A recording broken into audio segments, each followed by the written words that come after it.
name is Marcus. I'm the compiler of a collection of therapy books entitled Windmills of the Mind, a collection of advanced self-help quotes taken from what's often called the psychodynamic or the psycho perspective, which although, as I understand it, referred to by some as philosophical medicine or narrative medicine, helping us to know our story, helping us to know all of our story, all aspects of ourselves, in particular those which we had to deny early on in childhood because it's too painful to have it, and now we want to reclaim it, re-own it, get back this potential of ours which we had to stunt in its development, freeze in its development, arrest in its development, famously known as psychic arrested development, emotional development, psychically arrested, being frozen. It couldn't be a part of us, meaning the beingness quality of the person, the sense of ontological self, feeling self, and the golden ball feelings, the radiant feelings that come from the beingness,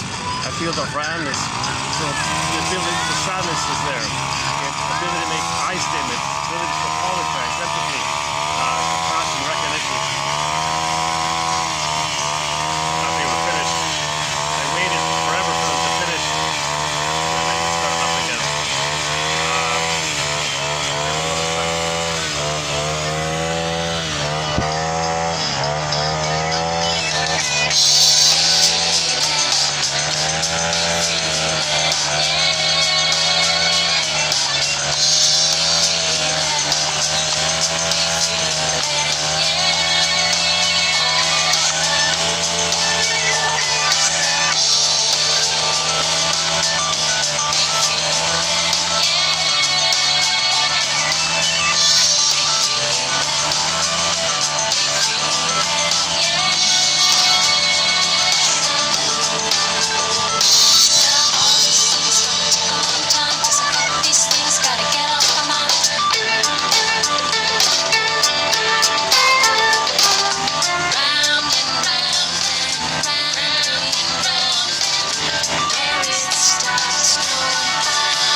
I just noticed this morning that Susan Adulterer is going to do a 30-year tour of her famous album called This Child, which has her main hits on it.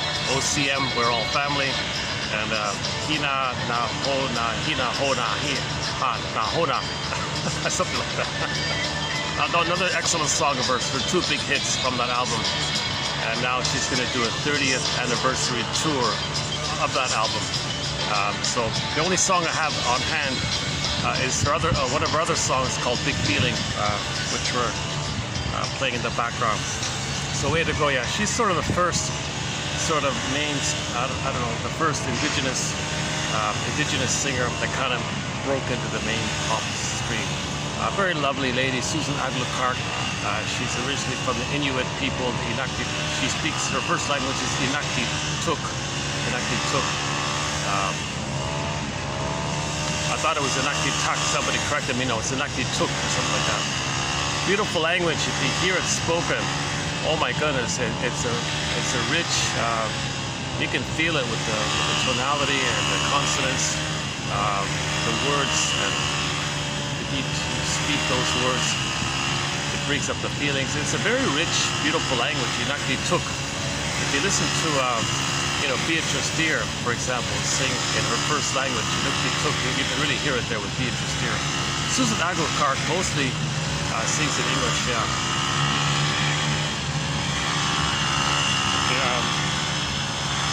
They're still at it, eh? Jesus. Man, oh man, those guys, they've been at it the whole time here. Finally they gotta quit, don't they? Okay,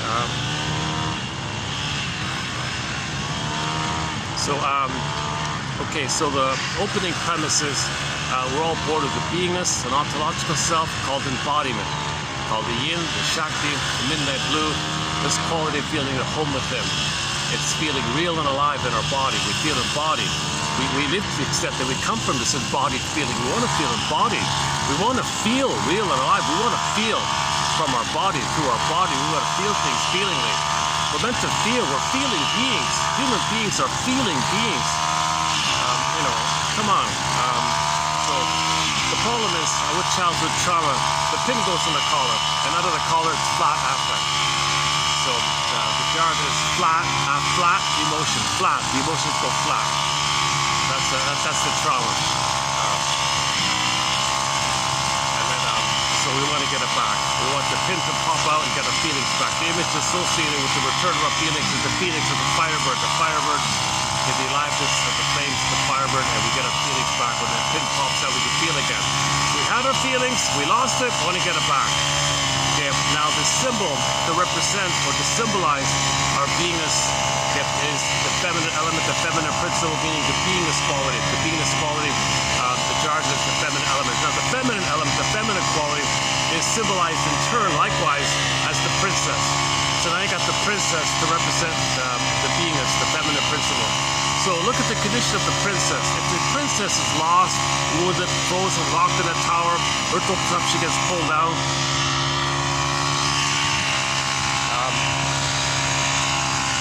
So you look at the condition of the princess in the fairy tale. If she's in a coma like Snow White in a glass box, that means our beingness is not really alive with us, right? I mean, she's there, but she's in a coma, emotional hypothermia, emotional catatonia. You know, so the image is pretty clear. We don't feel our beingness. There's a glass box there, so our beingness can't touch to us.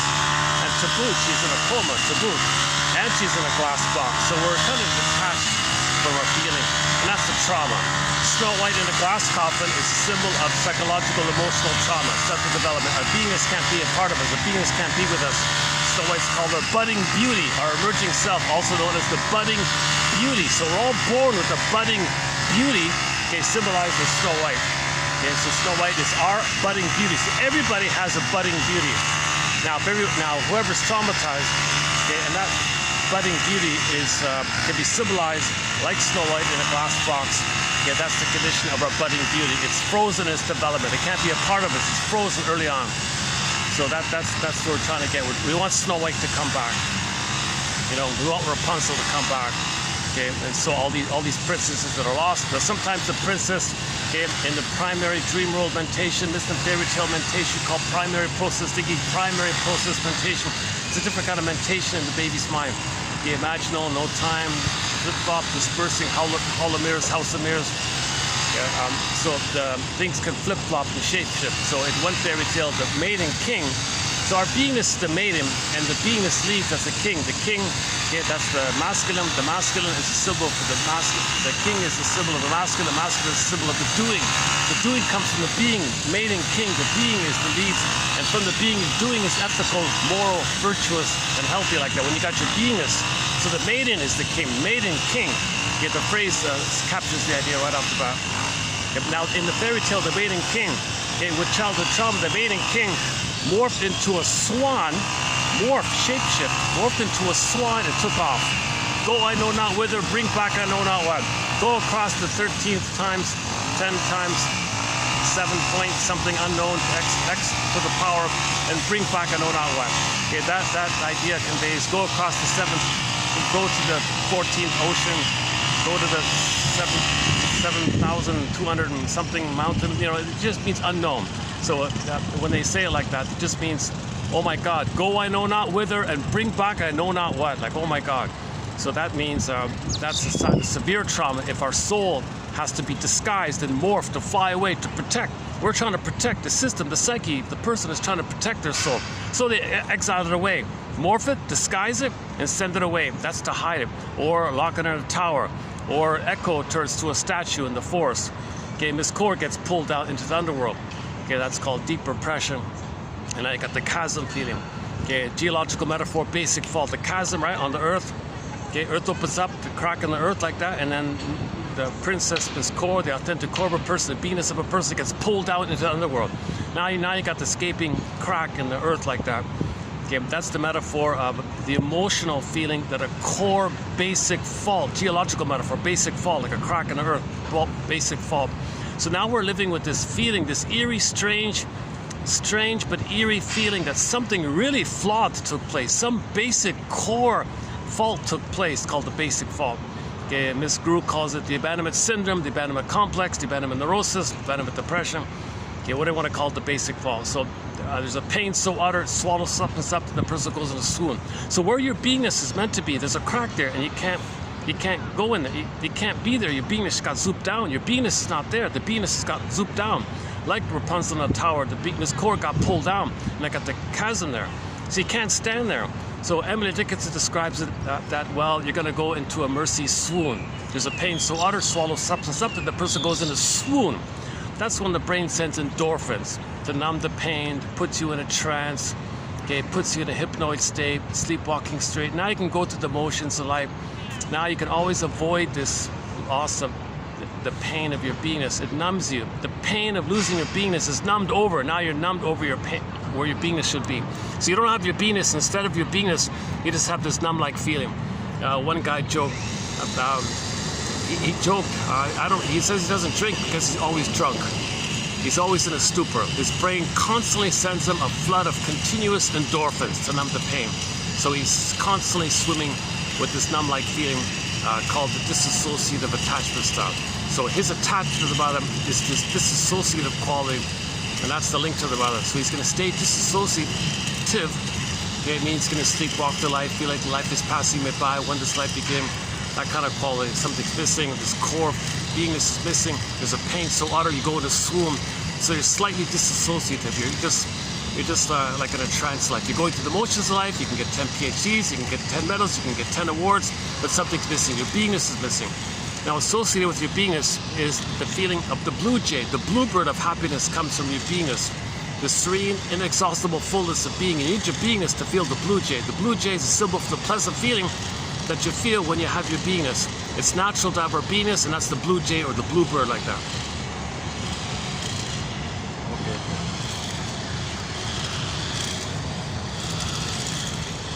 As usual, I'll have to do a few perspiration. With the heat index, it's 36, they said, 36, 37, something like that. Although it's only technically 32 or 3, they said, because of the overcast, and they're predicting rain. So I thought today might be a good day to come out. My goodness, yeah. Okay, so that's sort of the opening. Premise here, that we're born whole and complete. Robert Bly calls it the 360 personality. The 360, yeah, like a circle, a complete circle, whole circle. Whole is healing and wholeness. When you're whole, you're healed. That's the normal state. But imagine you're 360. Imagine like the symbol of your totality of yourself, and you're all there. Your feelings are there. Your beingness is there. Okay, and you recognize that it's there, and you have your gifts and your pleasure like that. Now let's say that's all. Let's say the core part of you called your authentic self, your budding beauty, your emerging self related to your beingness. That's all frozen. So now you take that circle, and it's kind of like a huge, like middle part of the circle is kind of like frozen or something, and it's sent away. It morphs into it can morph into a fox and run away, morph into a bird and fly away, morph into a bear and run away. Or this motif can be symbolized in an infinite number of ways. So now we feel the chasm, the basic fault. Okay, so that's psychic pain, emotional pain, and jeepers, and with that pain, since there's trauma, while you're in the pain, you want to get out of the pain. Now at the same time, simultaneously, when there's trauma, the system seeks healing.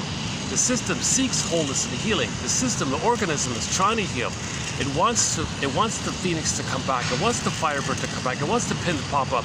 It wants Miss Core to come back. It wants Rapunzel to come back. It wants Snow White to come back. It wants Miss Echo to come back. The beingness to come back. The embodiment to come back. The swan to come back. More for the maiden king, and now your beingness. The system seeks wholeness.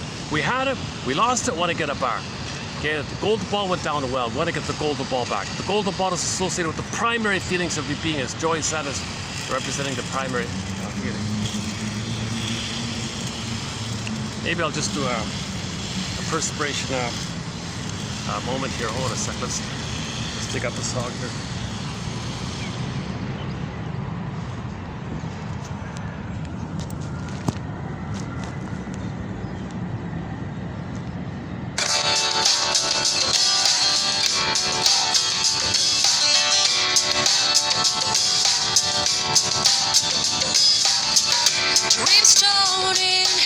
hand and feet on ground. My memory is intact, my will is on fire, and I know where I come from and where I'm going,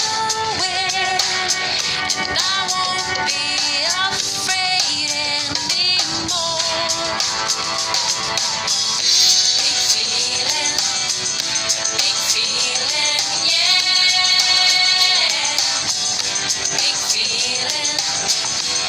feeling, yeah.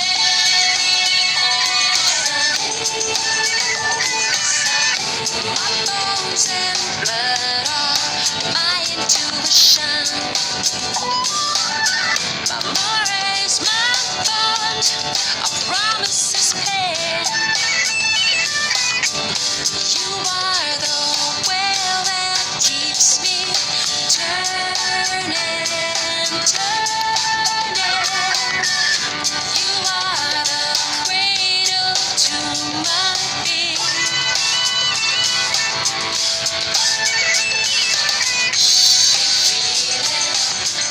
Big feeling, yeah.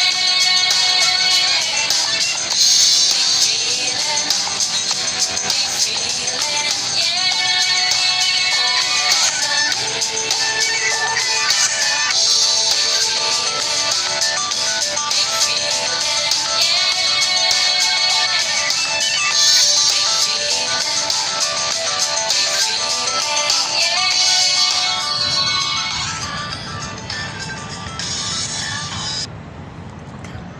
Let's keep going here. So that's okay. So that's sort of the, once again, that's sort of the opening premise here. Why are babies being put in a situation where they need to freeze up their soul and send it away? Why are babies compelled to?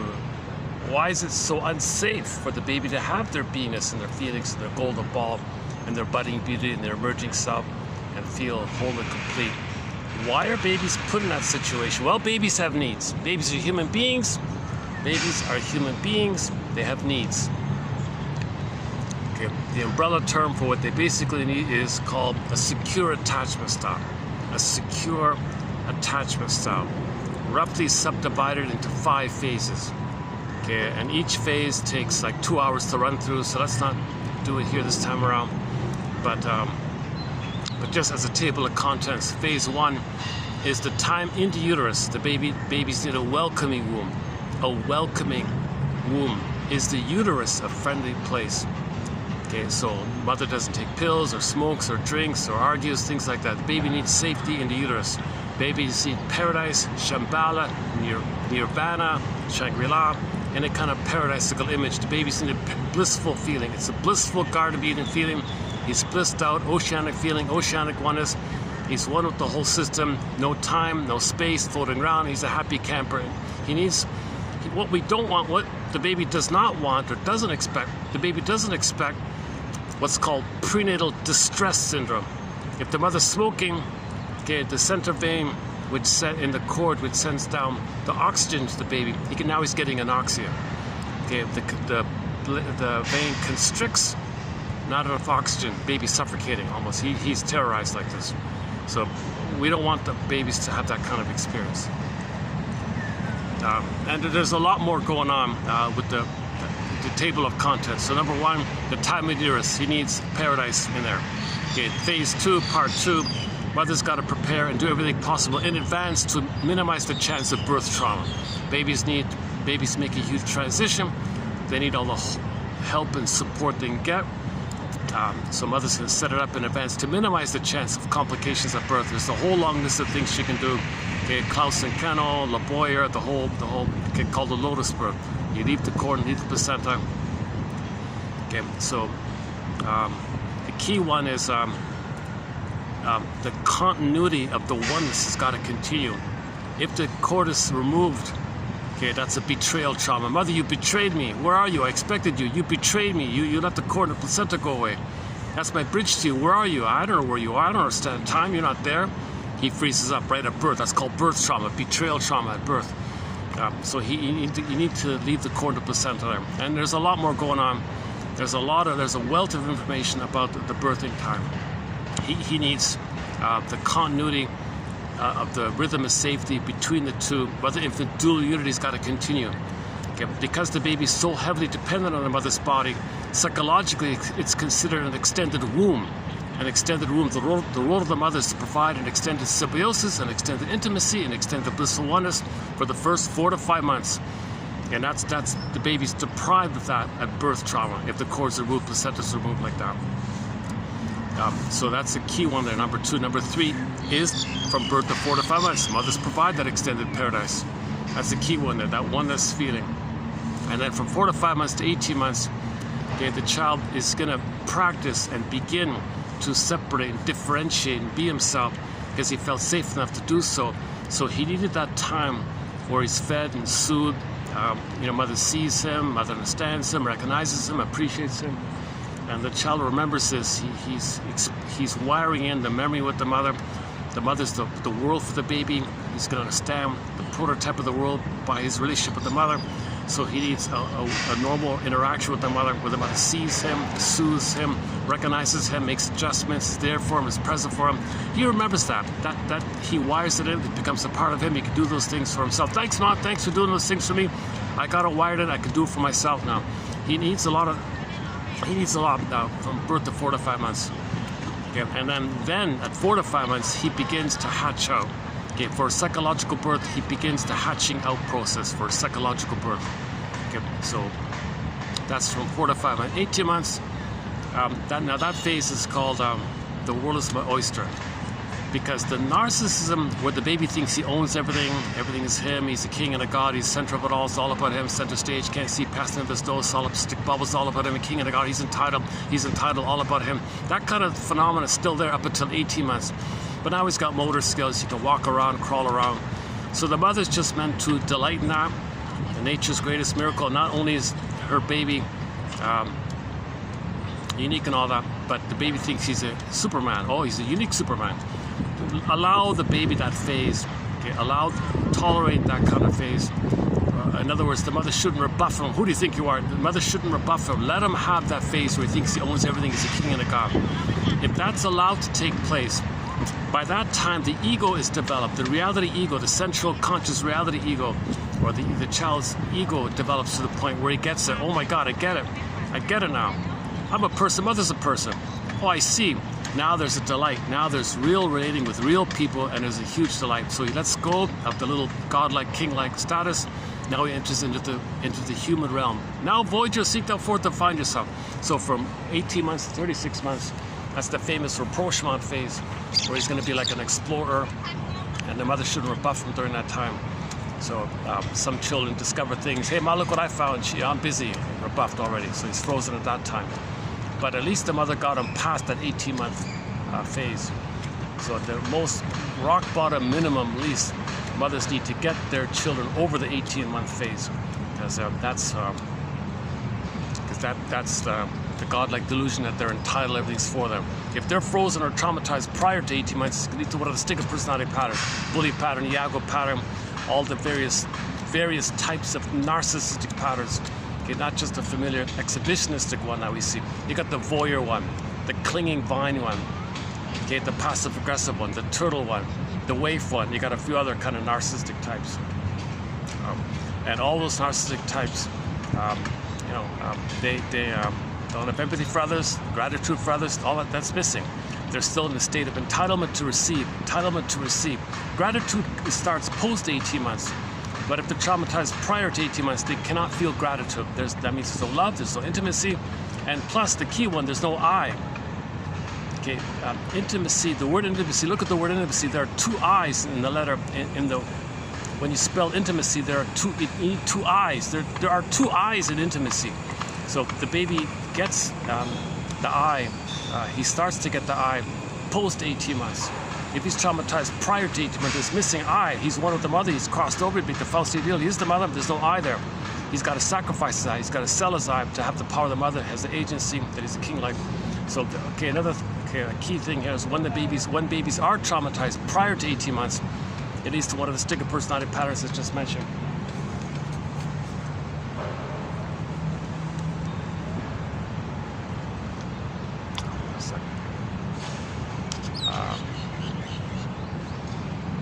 You know, there might be a little later on. I might get some shade at the little pyramid there, but that's.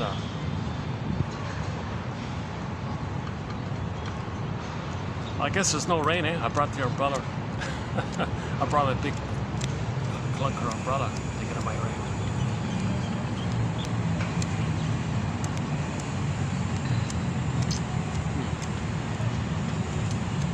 Geez, let me do another perspiration management. These things gotta get off my mind.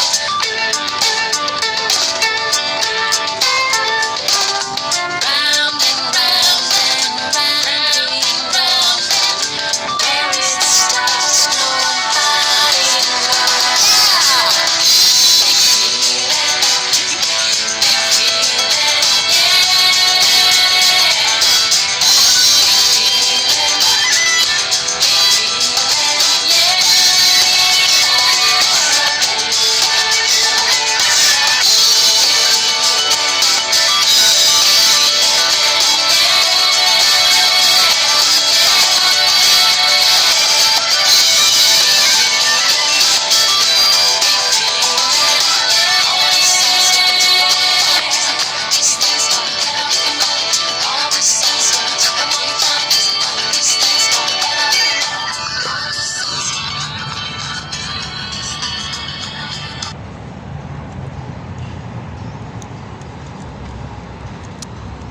Okay.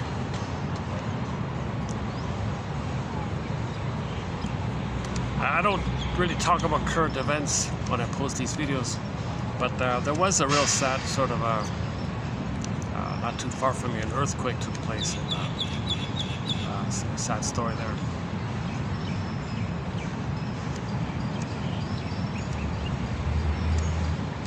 Okay, let's just stay on topic here.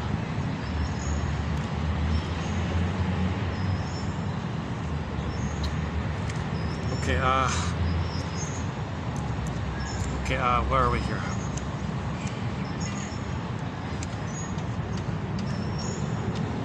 Yeah, that's on my mind, tell you the truth. I should mention it.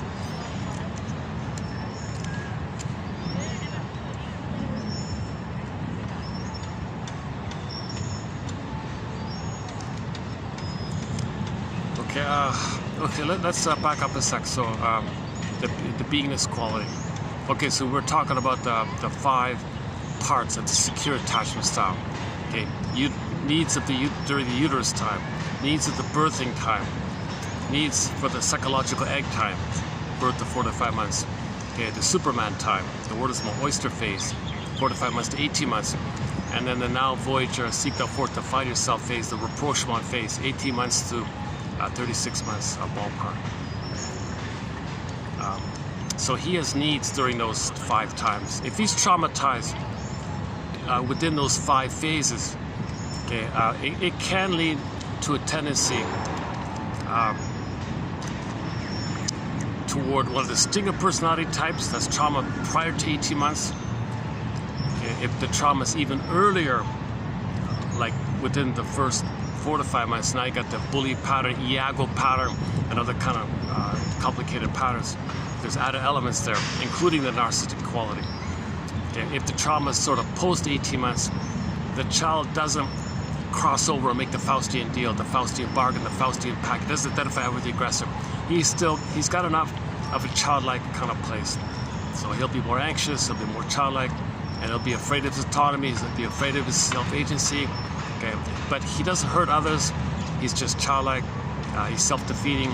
He's afraid to fully come from his individuated place. He's sort of kind of trapped in the developmental phase, but he's still on track. Whereas trauma before 18 months, now you get into this quote-unquote perverse area called the Faustian bargain. So if the child is trying to get their needs met up until 18 months, and it doesn't happen, if the mother's what Miss, we got a new author coming up. What's her name again? Oh, Rudlin. I want to do a preview of Miss Rudlin's self-help book called Ghost Mothers. She calls the impaired mother, or the narcissistic mother, or the caustic mother, any mother who doesn't meet the baby's needs, basically. She calls it a ghost mother. Not a bad phrase on her end. So I want to do a preview of what she calls ghost mothering. Traditionally, we call it Jocasta mothering, or passionate mothering, helicopter mothering, where the mother used the baby to meet her needs. She doesn't meet the baby's needs. She feels entitled to get her needs met. So that she calls it the ghost mothering, because from the child's point of view, there's a woman, there's a body there, but no, there's no mother there. Like there's maternal, libidinal availability is unavailable. Her motherly vibes are missing. She's just this entitled infant who's demanding to get all the time. So she calls it the ghost mother. There's a mother there, but the emotional mother's missing. There's like a ghost there. That's her way of putting it. It's not too bad. I want to experiment with it. So that's coming up. This just found it yesterday. Kathleen Rudlin wrote a book called Ghost Mothers some time ago.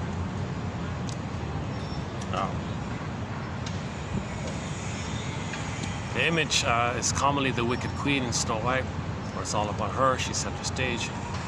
Mirror, mirror on the wall, who's all about? That kind of thing.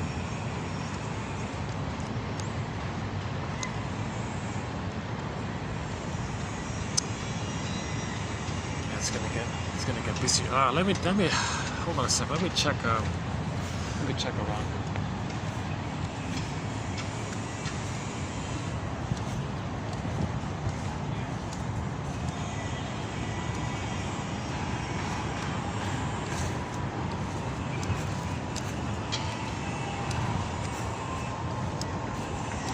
Still okay. I can't go there yet.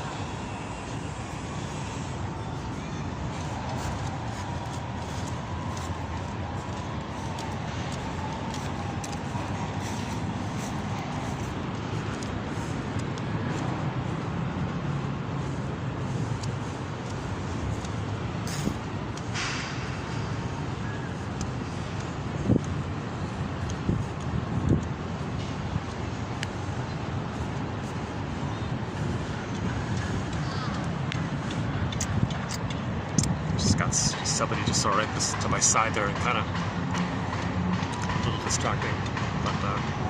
But they finish up. I'll go by the pyramid. Give me a little more privacy.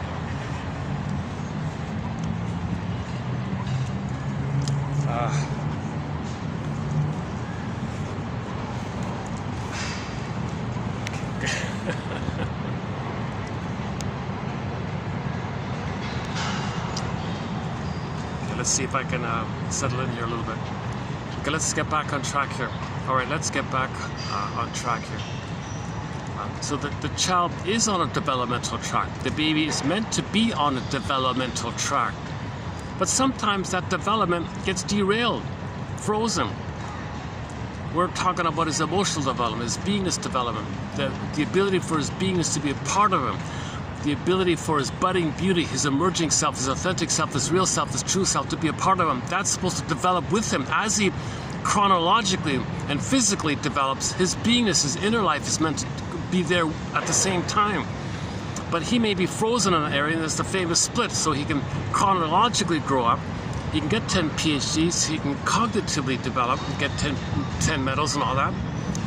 But we're talking about this feeling area, where he can trust and love and have gratitude and have a warm feeling for others and have ethics and morality and virtue for others. That's the natural state of affairs. We're all one family. Yeah, but we're not. But too many babies are being traumatized early on. So this phenomenon started roughly 10,000 years ago. Star Trek says 6,000 years ago. One of the Star Trek episodes, Requiem for Methuselah, they say 6,000 years ago, we became a traumatized version of ourselves called Homo traumicus, Homo schizophrenics, whatever you want to call it, Homo neuroticus, Homo dysfunctionalicus. We accidentally traumatized ourselves due to the mismanagement of our discoveries, the brain chemistry. So then we went from village to pillage to get the chemistry, hedonic treadmill, devouring society, trauma, repeat, symbols of mother, doesn't equate to mother. The trauma is still there. Repetition, compulsion, repeat, gobble. Gobble doesn't work. Gobble doesn't work. Gobble doesn't work. So now we enter in the pillage mode 6,000 years ago. So we traumatize the babies, meaning they feel that somebody plundered their soul, pillaged their soul, was a robber baron to them, short-sold them, gave them poverty. So they identify with the aggressor.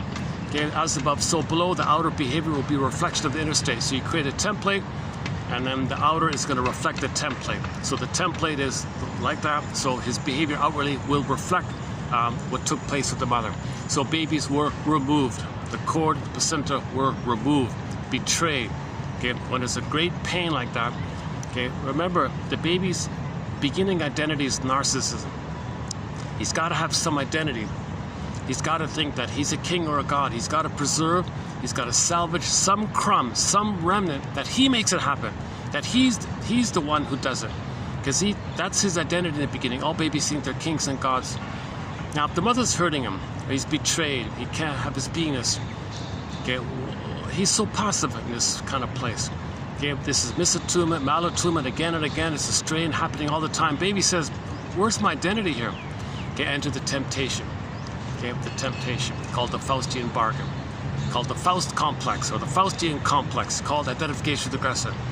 Okay, the deal is the Faustian bargain, the Faustian pact is, okay, the child gets the idea, hey, I can salvage a crumb or a remnant of my agency, that I make it happen if I do it to myself. Rather shame me, I'll shame myself. At least I did it. He gets some agency like that. So he feels he made it happen. He pays a huge price. He sells his soul for this, but he gets a connection with the mother. He gets his identity, and that's what he's got to hold on to. He's got to hold on to some vacuous identity that he's a king and a god. But if he shames himself, he rejects himself, he hates himself, he feels guilty upon himself, he blames the inner critic. Now it'll be like he'll criticize himself basically. I got the inner critic voice all the time. That's his loyalty to the mother. Okay, so now that's part A. Okay, so we're talking about trauma before 18 months, where things get derailed. Oh Jesus, I'm sweltering. Okay, so I got to do another perspiration management here. Let's dig up another song here. Hold on a second. Yesterday last time we closed up with 8 Life of Brooke.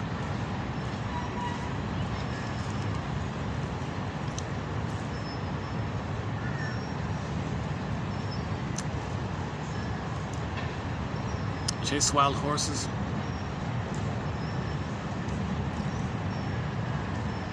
First Time for Everything by the band Coney Hatch. Okay.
Okay, first time for this new phrase called the ghost mother.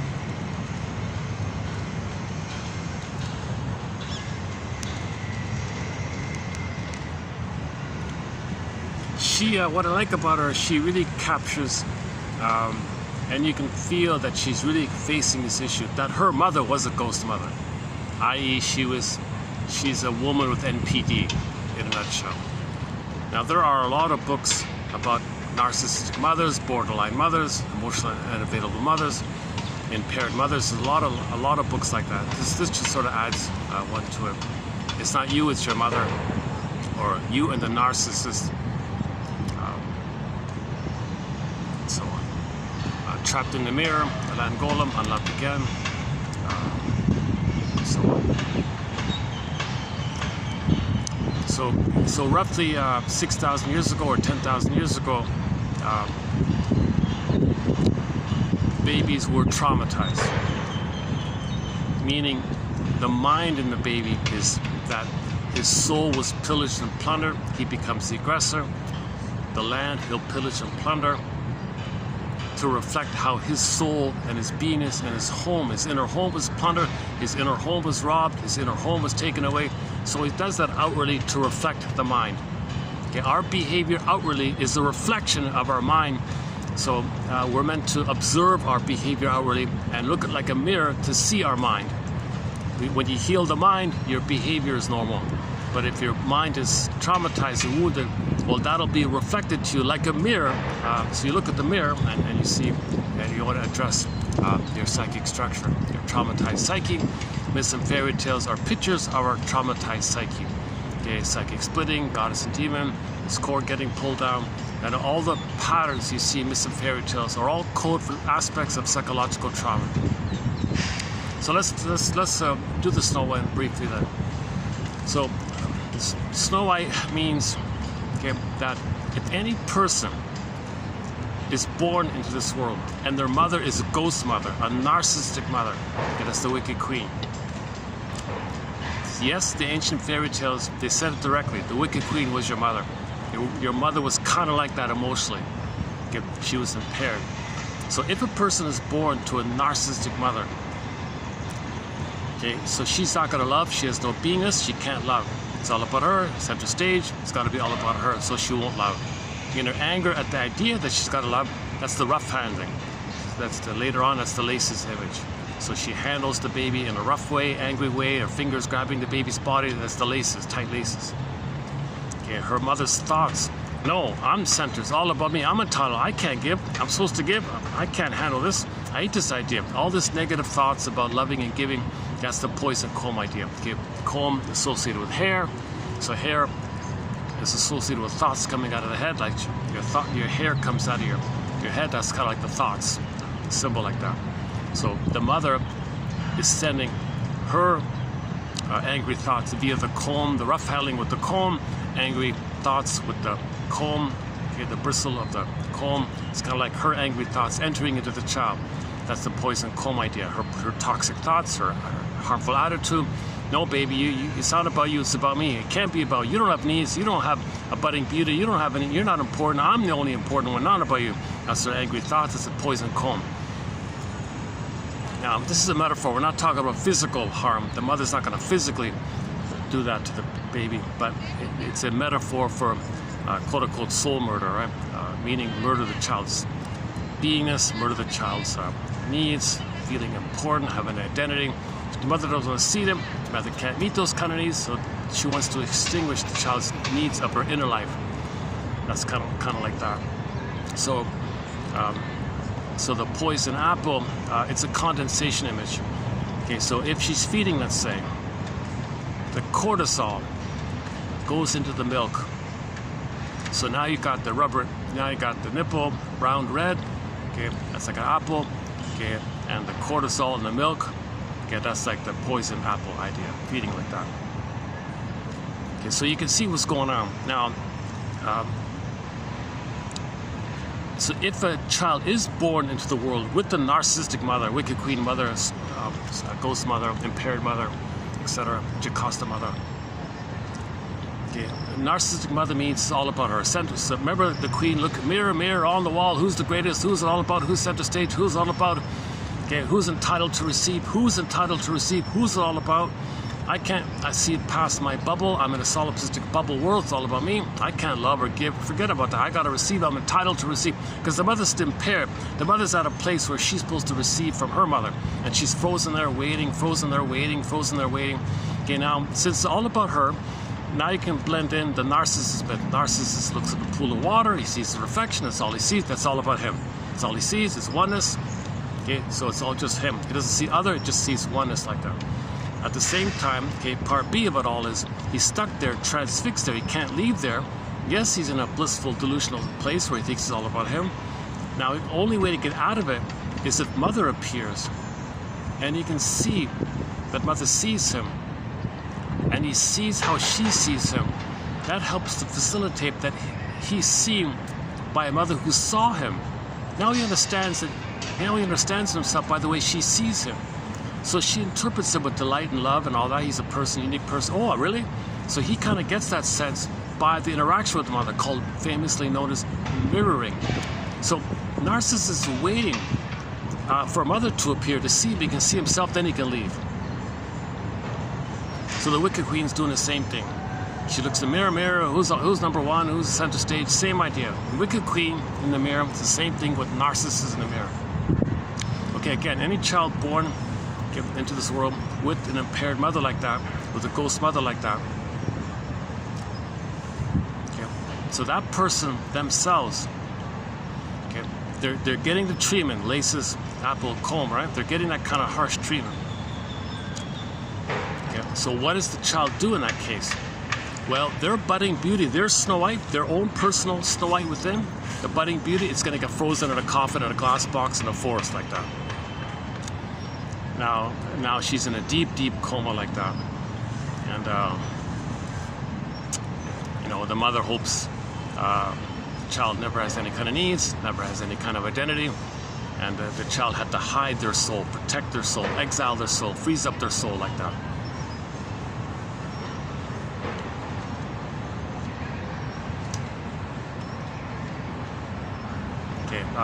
Okay. We'll pick up on the dwarves and the prince and all that later on. So let's just pause here for a minute. Okay, so if a child's born on the scene and the mother, it's all about her, she's center stage, she can't love the baby, she resents the idea that she's supposed to give. She's entitled to receive. She can't give. She never received herself. The mother needs to have a beingness to give. She has no beingness, so she can't give. So that's why she's impaired like that. That's why there's a missing mother. That's why there's a ghost mother there. I think that's her way of. Well, when I read the quote, maybe it'll be more clear. I just generally understand her phrasing of the ghost mother, meaning there's no loving mother there. There's a missing loving mother. There's a ghost mother. You got a woman there who's hurting the child, but the loving mother's missing. That's the idea of the ghost mother. So the mother's a ghost mother. What's it again? What is it again? Rutland, right? Rutland. She says, you got to think of it. That's the mother's script. That's the mother's traumatic curse. You got to think of it that she was scripted like that. She was scripted in that play, meaning she was traumatized. That's her script. So you got to understand that's your mother's script. That she can't love. That's her script. That's her traumatic script. That she wasn't loved, right?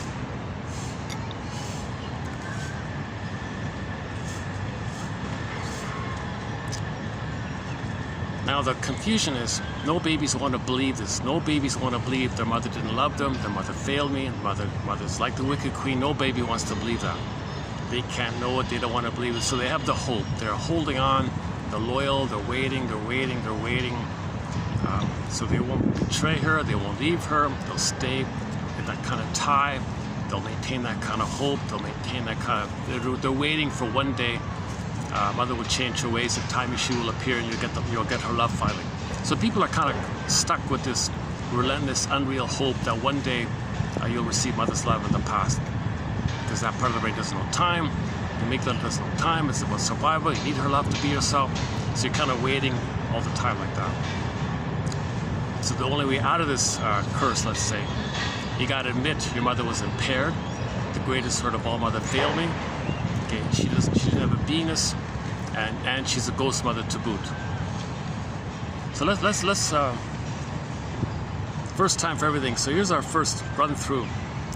So I'm just gonna read a portion of her entry on the ghost mother. I've got it sort of part way in.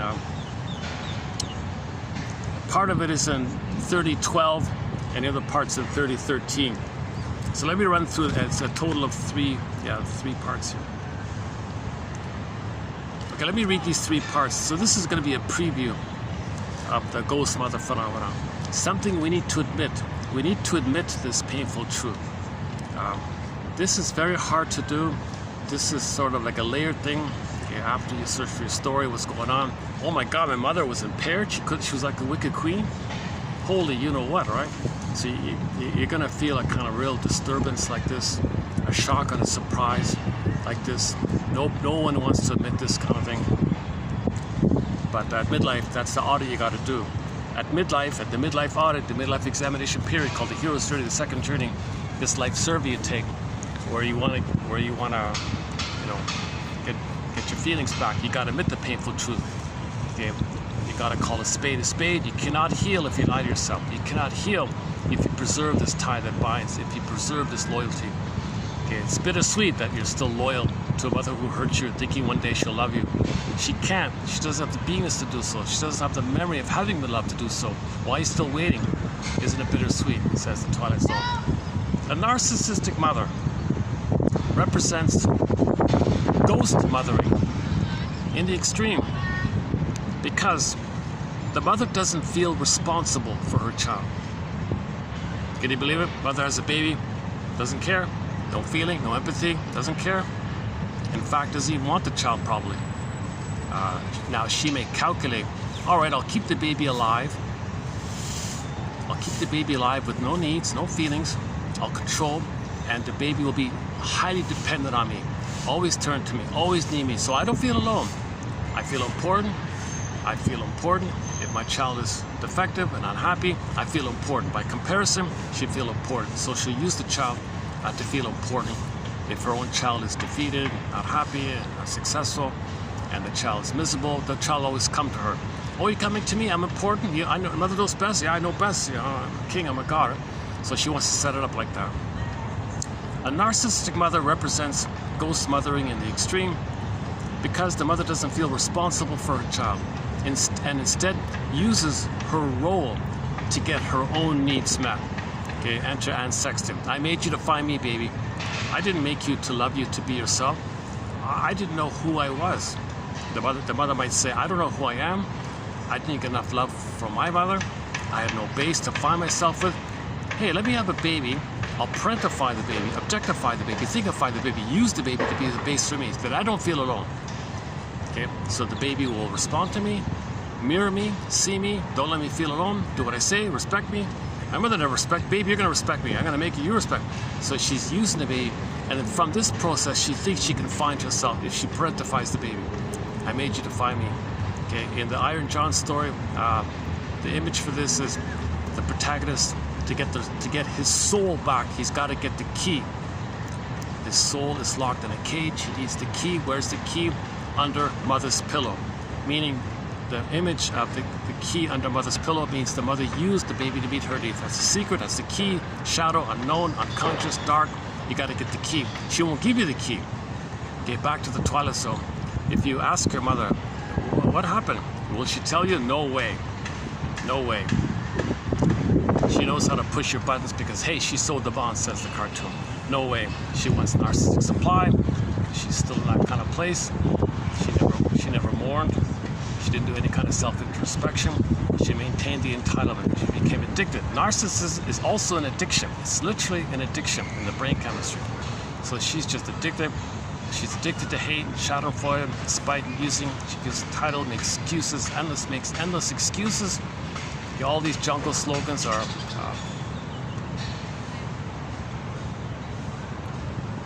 all these beliefs called jungle slogans repress the pain, and that's why she believes in jungle slogans, because it makes her unaware of the truth, and she's addicted to those beliefs because it anesthetizes her pain.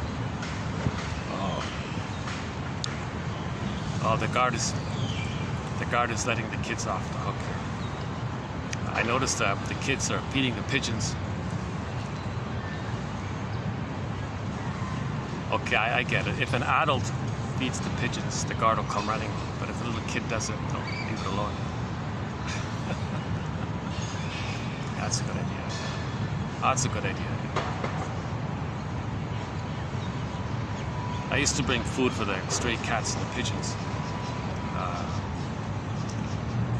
And they left me alone for the longest time, just one day. So I didn't know there was a rule you couldn't do it. Okay, enough about the pigeons.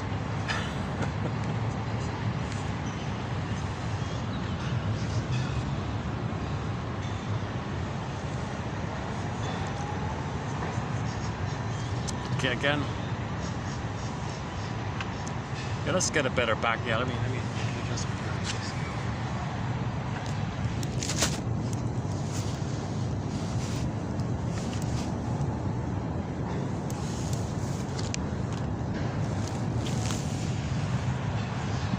Is that a little better? Get some more greenery there.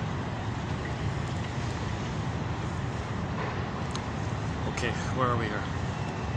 A narcissistic mother represents ghost mothering in the extreme. So the wicked queen is a ghost mother, obviously. There's no loving mother. There's a missing loving mother. It's like a ghost. Where's the loving mother? Like a ghost there. Nothing there. So it's missing.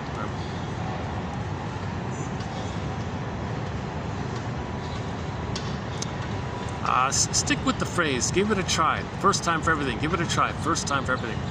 A narcissistic mother represents ghost mothering in the extreme because the mother doesn't feel responsible for her child. She doesn't care. You think the wicked queen in Snow White cares? All she does is run to the mirror. Mirror, mirror, who's it all about? Who's center stage? Who's the fairest? All the energy, all the attention. Who's the star? Who's center stage? It's got to be about her. It's about her. Can't be about someone else. Others don't have needs. Others are not important. Others, it's only me here. Others have needs and I'm supposed to give it. Whoa! That's why she's enraged.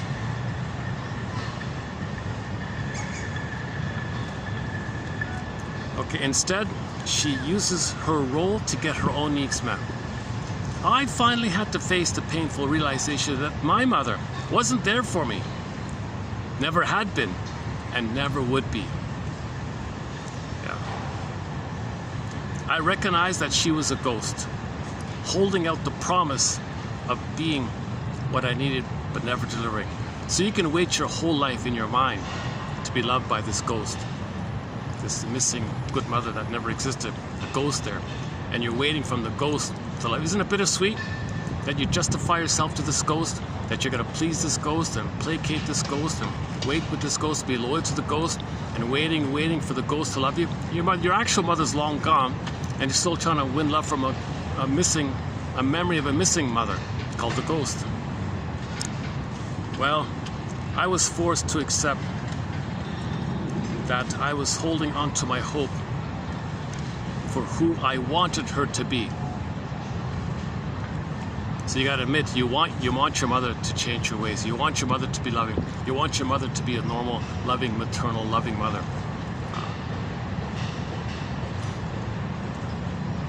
Then you're not drawn to advertisements on TV. Well, this product is your mother. Sweet, reliable, durable, unconditional love, unconditional reliability. It knows you, it sees you, it's all powerful, it's there for you, you can trust it, count on it. Apparently, advertising people capitalize on people's need for a loving mother by describing products in such a way. I was forced to accept that I was holding on to my hope for who I wanted her to be while completely losing myself in the process. I so wanted to believe the illusion, the promise of better things to come.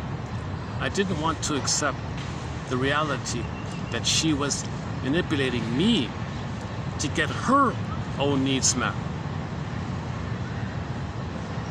The mother was manipulating her own kid, twisting things, twisting the kid so the mother can get her needs met, turning things around, brainwashing the kid, twisting the kid so she gets her needs met. She was manipulating me to get her own needs met. And even when I came to understand the disorder of narcissism, I still kept hoping it wasn't true. So intellectually, you read about narcissism, and your mother was a narcissist, let's say. No, not my mother, that's not true, it doesn't apply to me. You're in denial right off the bat, right? In describing the dynamics of this difficult relationship, self-help author Martha Beck compared it to being involved in an intense game of tug-of-war, with the narcissist on one end of the rope and you on the other. She says, drop the rope. Okay, so you see, if you're engaged in this rope, she loves it, she feeds off it, she gets energy, she draws energy, she gets power. You're feeding the beast, you're feeding the illness, kind of thing. So drop the rope. You're not going to win, you're never going to win. With the memory of what your mother did to you, and hoping she'll be a loving mother, and you're pulling with this tug of war in your mind with this wicked queen like that, just drop the rope, kind of thing. When I finally dropped the rope with my mother, it brought me a tremendous sense of relief. It's not my job to fix her, not my job to wait for her to be a loving mother, it's not my job for this. I'm free from this, right? Emancipate yourself from mental slavery, sings Bob Marley.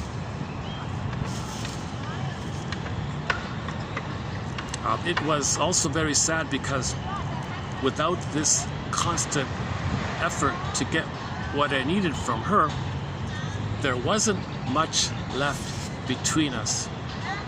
Nothing between the two of you, right? Nothing between the child and this narcissistic mother. Nothing left between them. What's there between the two?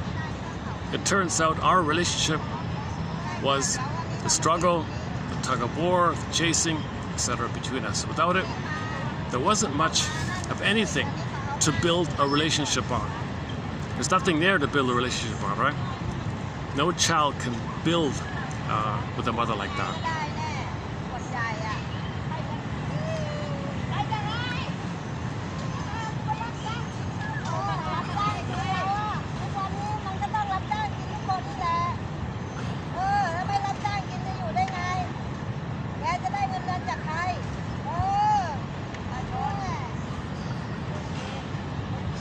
Sounds kind of friendly.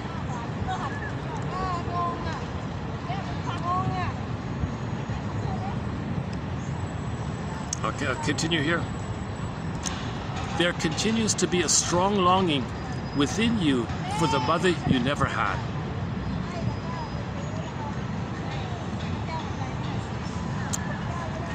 It's difficult to learn how to develop a sense of identity from someone who doesn't have this for herself.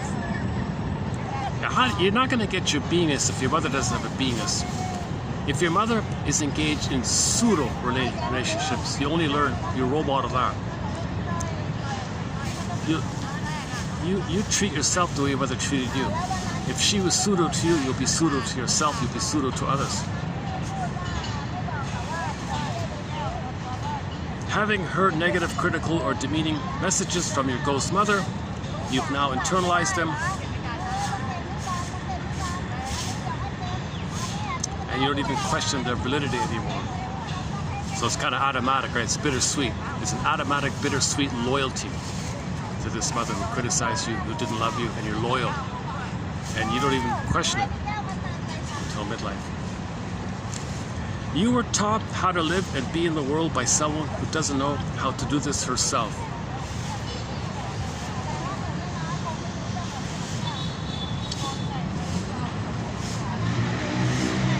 So the mother had pseudo relationships. If she had another partner, it'd be also a pseudo relationship. She never had a beingness. Instead of being well mothered, you grew up having to provide attention, nurturing, or support to your mother. So things were twisted. The child is mothering the mother.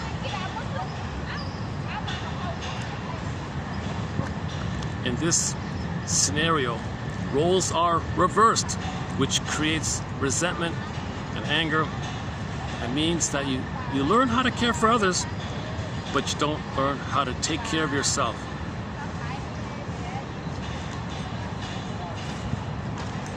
So a lot of people traumatized post 18 months.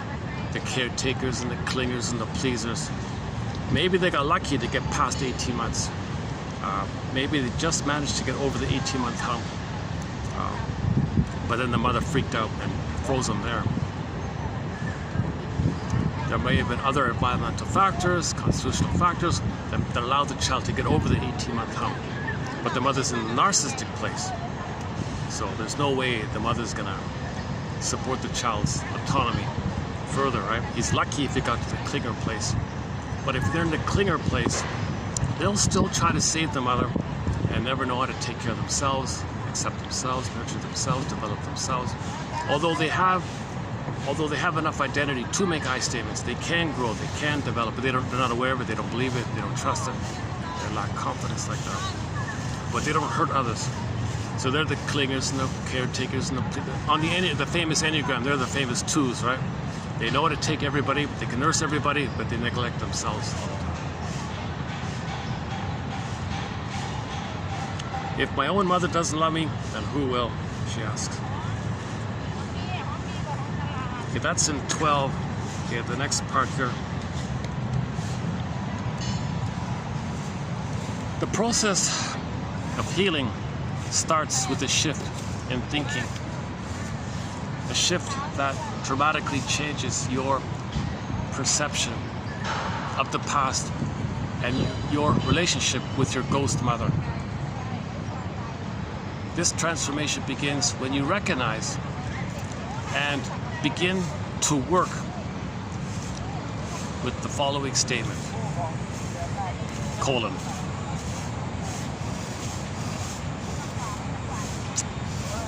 Drum roll, please. Your ghost mother is doing the best she can. But your ghost mother is doing the best she can. Your mother is a ghost for good reason. Whether her emotional disconnection is due to her upbringing, maybe she developed an addiction out of it, or other factors that have negatively impacted her emotional development.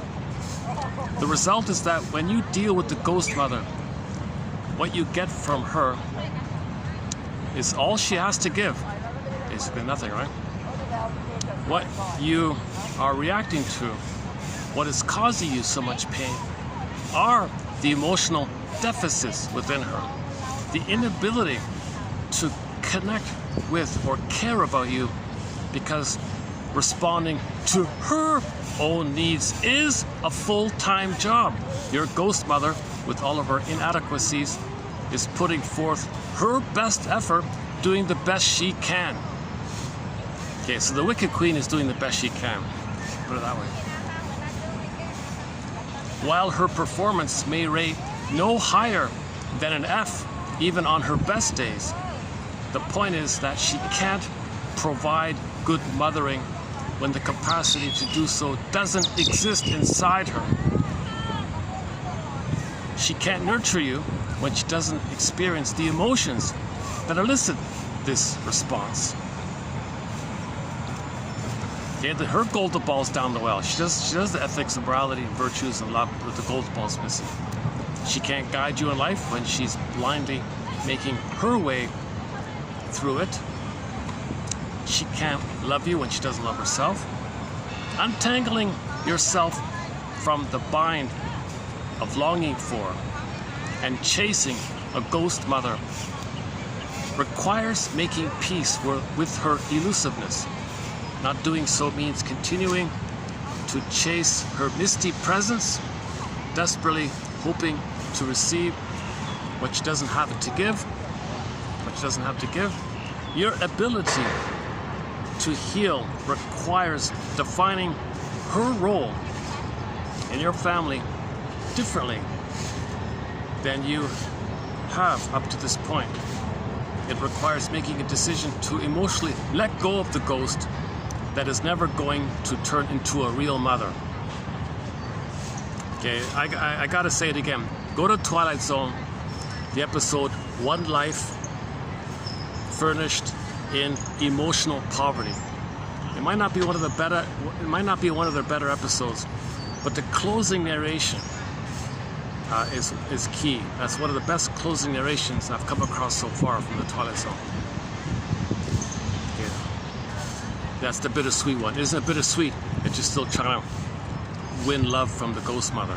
That you're loyal like that? Isn't it bittersweet that you're justifying yourself to her? That you're saying she's okay, and you're sacrificing yourself for it? Isn't it bittersweet that you're so loyal? Well, hold the phone here. Why not talk to them? If they're around, talk to them. Would they tell you the truth? No. No way. Let's say your parents are long gone. What about time machine? Can you travel back in a time machine? Which is what the episode's about, going back in a time machine. And interact and observe your childhood. Interact with yourself, your younger you, your parents. See the whole thing like a balcony thing. Observe it. Wouldn't you then realize, by doing that, that you decided things. You decided things in that situation. Therefore, you're the master of your fate. If you can learn that truth, that great truth, it'll free you. Because you decided these things. And you can update it. But at least identify that you decided these things.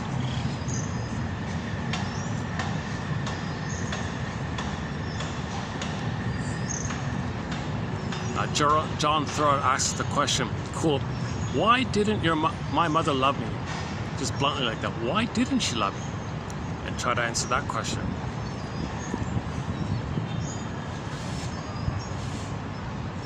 Okay, well, she was a ghost mother. She was impaired. She never got loved herself. She was stunted in her psychological development in the time of fusion and oneness. She didn't get her symbiotic needs met, so she's trapped in the mirror, waiting and waiting for mother to appear. In the meantime, she's all about her. She's center stage. She's entitled, and she keeps having the hope to get narcissistic supply. She can't give. She's got to receive. She's only entitled. So if the mother's like that, and she has a kid, it's natural for kids to not believe their mother's like that.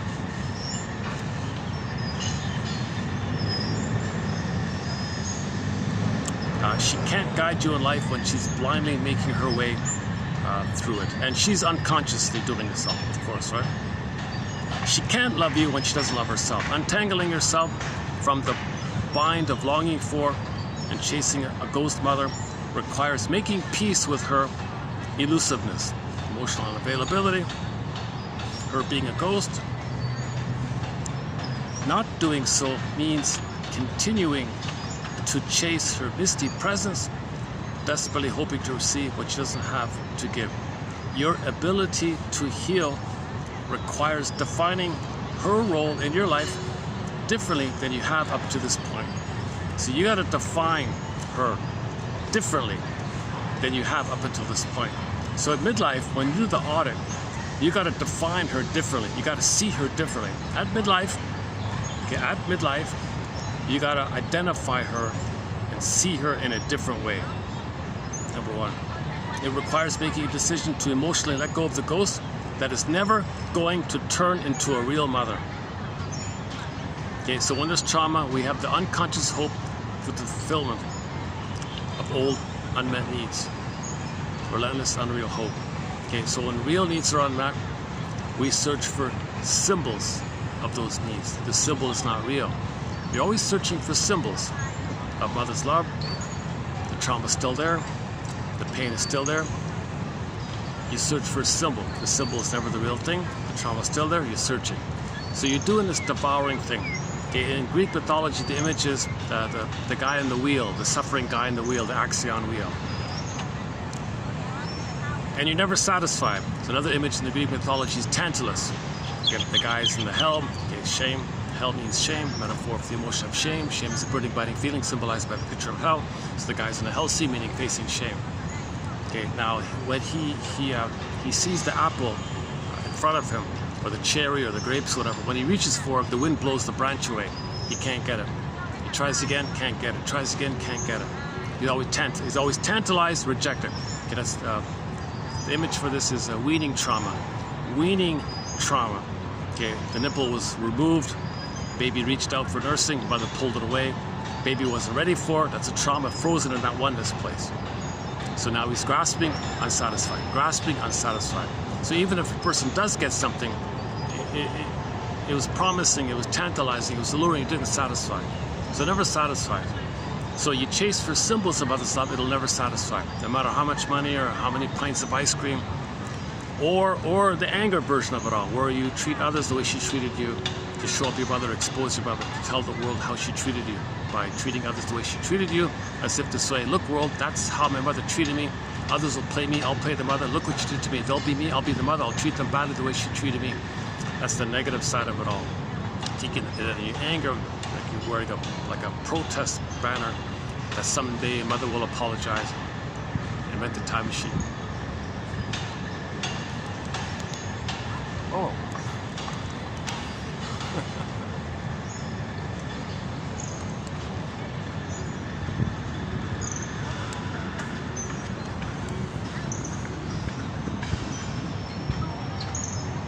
Yeah, luckily this is worked out okay, yeah. The right combination of factors. It's got to be a Monday or a Tuesday. Overcast. Call for rain. And I might be able to do a video. Oh, here.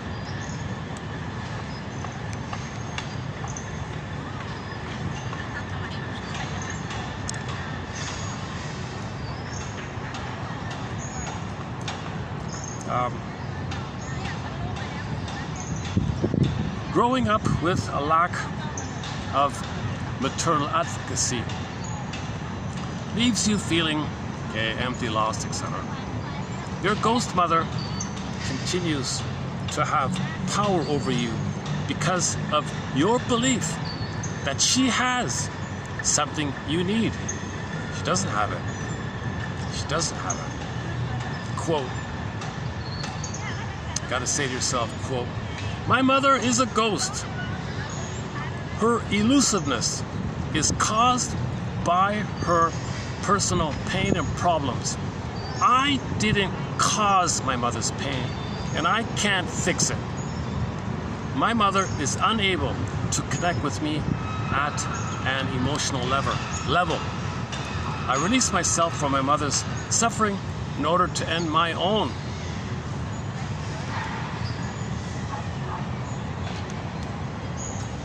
Okay, if you're still not convinced, she says, ask yourself the following question, quote, what painful emotions am I holding on to? Related.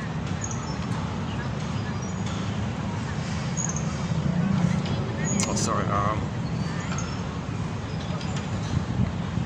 Oh, sorry. Yeah, if you're not convinced, ask yourself the following question.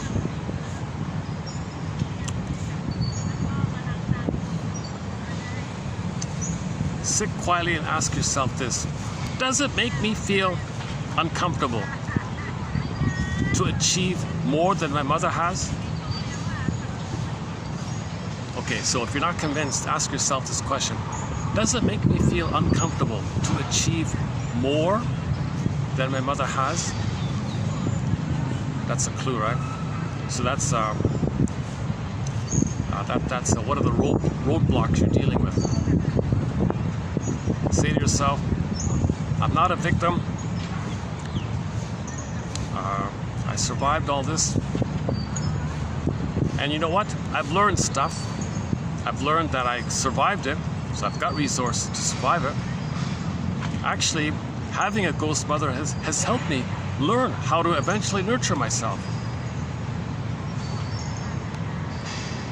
Okay, next part. Ask yourself the following question. What painful emotions am I holding on to related to growing up with the ghost mother? Okay, now we're getting into the magical. Now she loses it here. Now she gets into the typical cookie cutter garden variety magical thinking self-help exercises. So name your emotions associated with growing up with the narcissistic mother. Okay, take a balloon, the helium balloon, and write on the balloon, take a black magic marker and write on the balloon those emotions associated. Okay, sadness, anger, disgust,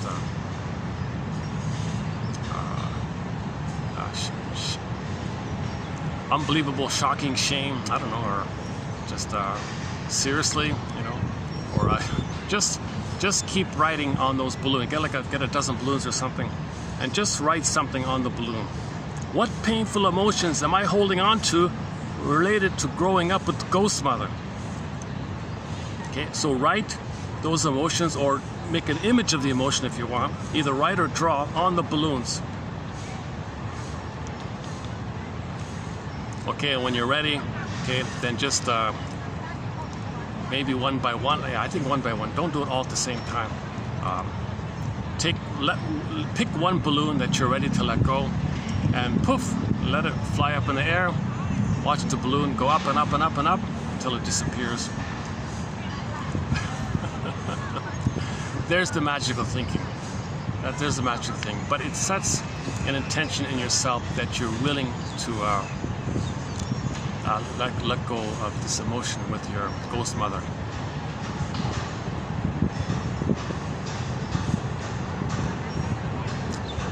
And half of her book are kind of like these self-help kind of things. So she kind of loses it towards the end there. But the part that I read, I thought was sort of the best part.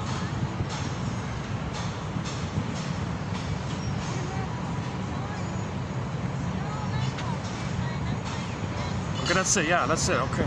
Is that it? Okay, so the takeaway is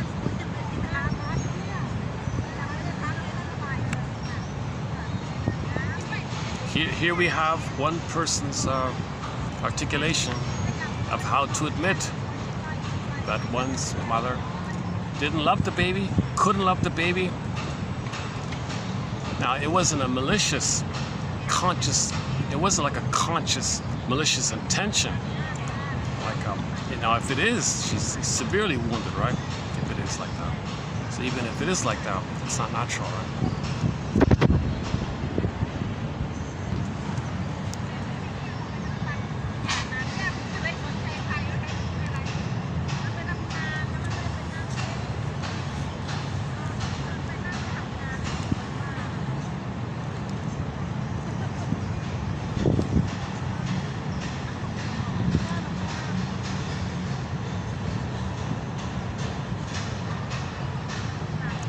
Okay, so that's just a bit of a preview of 12 to 13. There's more there on other topics. So now let's go back to today's one, 10, right? Okay, 3010. Okay, 3010. So this video is going to be part 5 of 5 on the phrase pseudo-intimacy. So in the past 4 videos, I kind of ran through various self-help authors' understanding or examples of pseudo-intimacy. Okay, lack of beingness will do it. Okay, then now you want to engage in pseudo-connections to numb the pain, anesthetize the pain, so you get into a hormonal haze. So we talked a fair bit about the adultery issue. If the couple are not connected emotionally, they're looking for it, but they don't have the beingness. Remember, intimacy has 2 eyes in it. They're missing the eyes. So one may look for authentic intimacy, but he's got no eye, or she's got no eye. They may briefly get a hormonal haze to numb the pain, and they may do it again, let's say, I don't know, but that's the theory about that. And in the past video in the Blue Room, I did a partial review of it. So let's just wrap up this topic, part 5.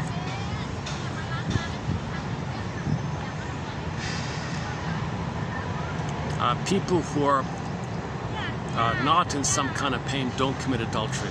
So people who are married but they're not authentically connected, there's no eye-to-eye relating, no mutual relating, no collaboration, no warmth, no intimacy, no sharing, no eye-to-eye. He's empty, she's empty. They put on a facade, they go through the motions. There might be like a quiet, things might be like very quiet all the time, or there might be like a standing or something. But that's the setup for one person to look for a real connection. They won't get it, but they'll get the hormonal haze. So for a short time, they'll get the haze. When the haze wears off, okay, they usually go back, kind of thing. So usually most people don't leave their spouse for their partner because the partner can't give them the real authentic connection, because the person doing it doesn't have a beingness, and the mistress doesn't have a beingness. So it all sources back to this quality of beingness. When you got your beingness, then you can do intimacy. If couples don't have their beingnesses, they don't do intimacy. However they're relating, whatever dysfunctional setup they got, it's pseudo-intimacy.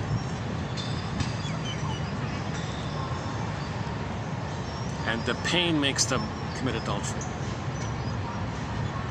So right off the bat, if any person commits adultery, Miss Bonnie Whale says in her book called A Forgivable Sin, she thinks adultery maybe is a forgivable sin because if you look at the Cheetogram, she jokingly quotes a comedian who calls the Geniogram the Cheetogram.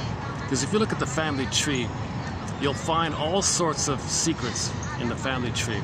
He had an affair, they had an affair. She said if you look at the Blue Bloods family, it's all over the place, just basically ubiquitous, it's everywhere, she says. So it's kind of like cursed and built in.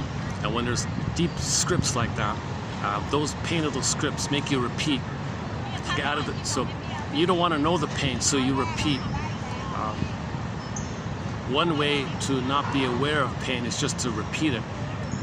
Ironically, repeating it is to help you know that there's pain. So it's like a both and. You're trying to remember, so you repeat it to try to remember. But if you don't want to remember, you can just repeat it. That's defense against memory and feeling. At the same time, it's meant for you to make the inference to get memory and feeling. So she says if a couple does have an affair, okay, it's never condoned, it never makes things better, but if it does happen, look at the Cheetogram, the Geniogram, and you'll find all these, he cheated, she cheated, you'll find all these cheating things going on. And that's what compels things, because it's repetition compulsion, intergenerational trauma, lack of beingness, all you got all this, so then you can kind of, in a sense, it's forgivable if you can address and learn from it. Kind of. Her book was a bit of a minor hit, I think. Best-selling book or something. So the parts 1 to 4 go from 3006 to 9, and now this will be part 5. People who are not in some kind of pain don't commit adultery. You've got to see a pattern before you can change it.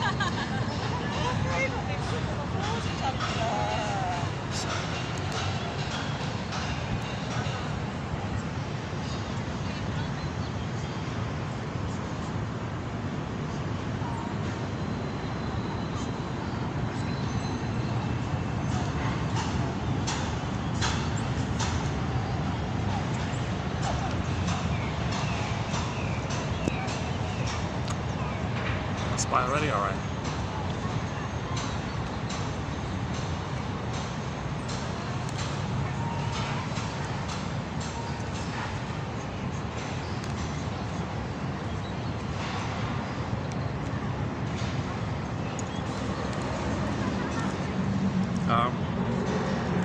The key one in this batch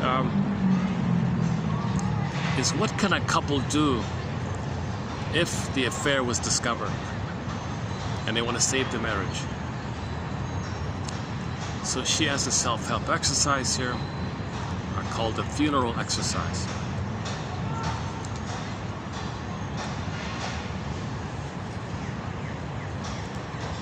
Okay. So let's say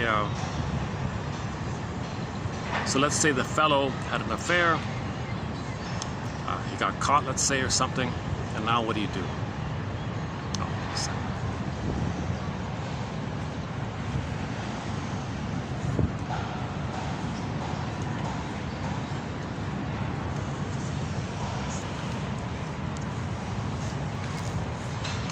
Always gets busier.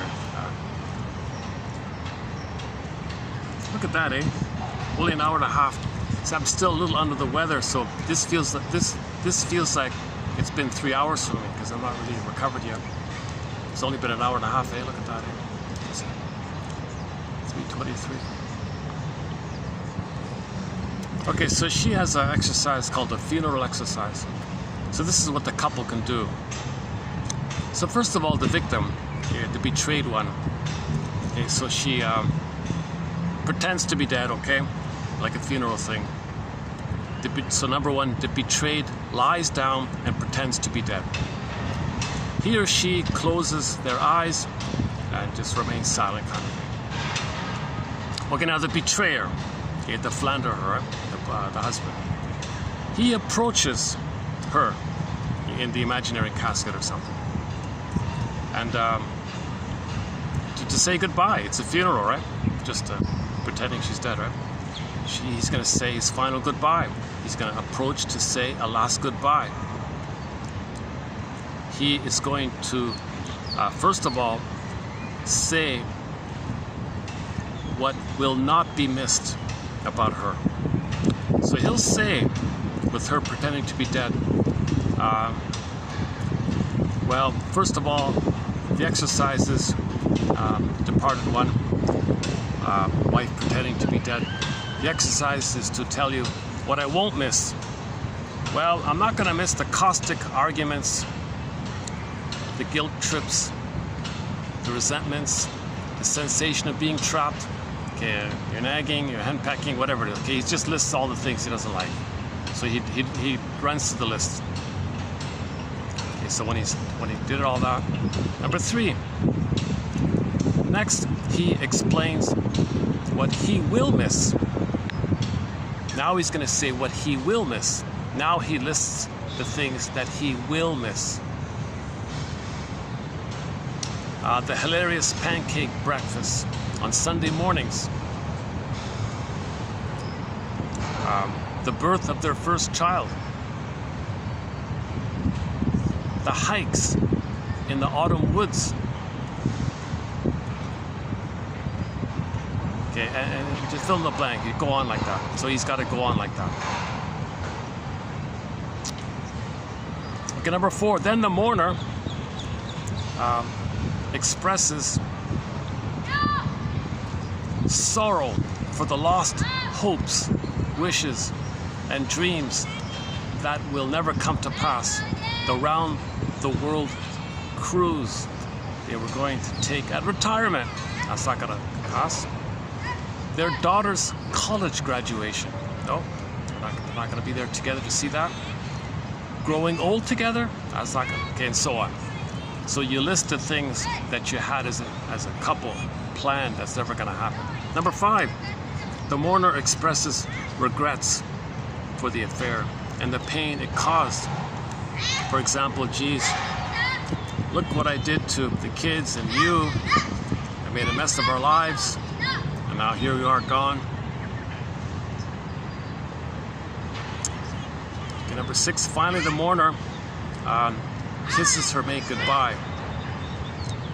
With his own eyes closed, he visualizes her gone forever. Okay. By now, the mourner will probably be crying openly. I would think by point 5 he'd be crying. He'd be in tears already by number 5, or maybe 4 even. And maybe if they do this exercise, maybe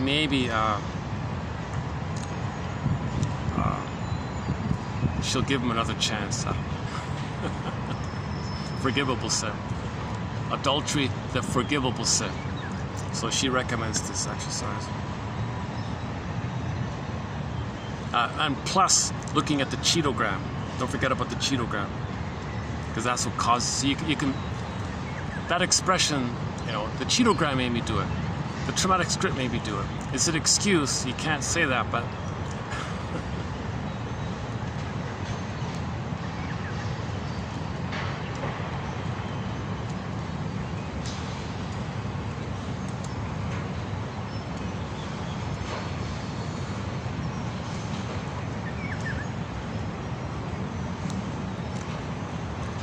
Okay, next one here, from the same book. You'd never cast Dina as a femme fatale. She's plump, 40-ish, and cheerful. She radiates a motherly warmth. That was just her allure for Fritz, a 50-year-old lawyer who had been having an affair with his paralegal for several years. In therapy with his pretty wife, Sheila, Fritz confided that he missed the affectionate love his mother had given him, which had compensated for the coldness of his demanding, philandering dad. Not coincidentally, Sheila's own aloofness reminded him of his father. A very common pattern. If the firstborn is a boy in the family, when he grows up, he's gonna kind of role model himself after the mother in a way. So he'll play like the mother. And he's gonna recreate in the present a reflection of his memory. So in the memory, he had a mother and a father. There's a 75% chance that when the firstborn is a male, he's gonna take after the mother role side and find a woman to play the father side. So in effect, he's gonna marry a woman who reminds him of his father. If the father was cold, he'll look for a woman who's cold. That's Sheila there, right? Yeah, by the way, if the firstborn is a daughter, there's a 75% chance that she'll grow up and marry a man who reminds her of the mother. Because she's gonna take after, she's gonna fill in and play like the father's side and find a man to play the mother's side, recreate poof in the present, a reflection of the inner state. As above, so below. The marriage in the present is gonna be a reflective continuation of the imprint, the stencil, the curse, the template, the imprint. You go by the imprint. So in the imprint, the person says, all right, I'll play one parent, find someone to play the other parent.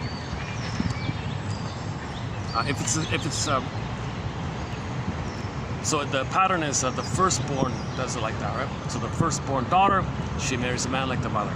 Firstborn boy, he's gonna grow up and marry a woman like the father. Now the second child, the tendency is to flip it. Whatever the third one is, she says the fourth will be flipped. Whatever the fifth one is, the sixth one will be flipped. She says there's a kind of a pairing like that due to some kind of genetic patterning. It influences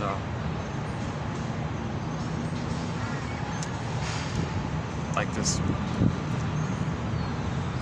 Now, Anne Teachworth, in her excellent book called Why We Pick the Mates We Do, which is where this theory comes from, she also makes the point that in the case of Fritz here, who had a cold, aloof father, married Sheila, who was also cold and aloof, he may, on occasion, flip it himself, where he wants to play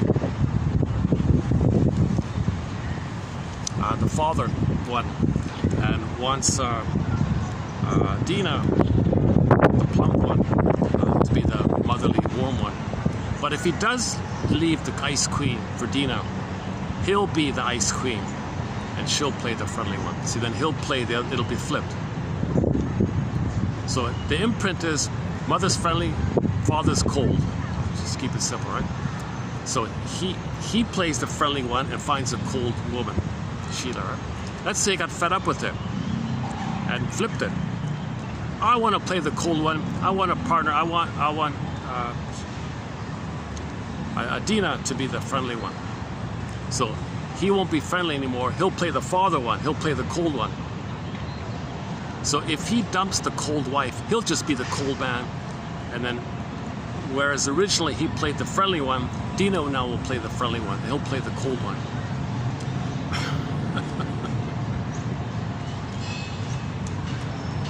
So why we pick the mates we do, the focus, the theory is, she describes it as like a training film, like a conditioning film.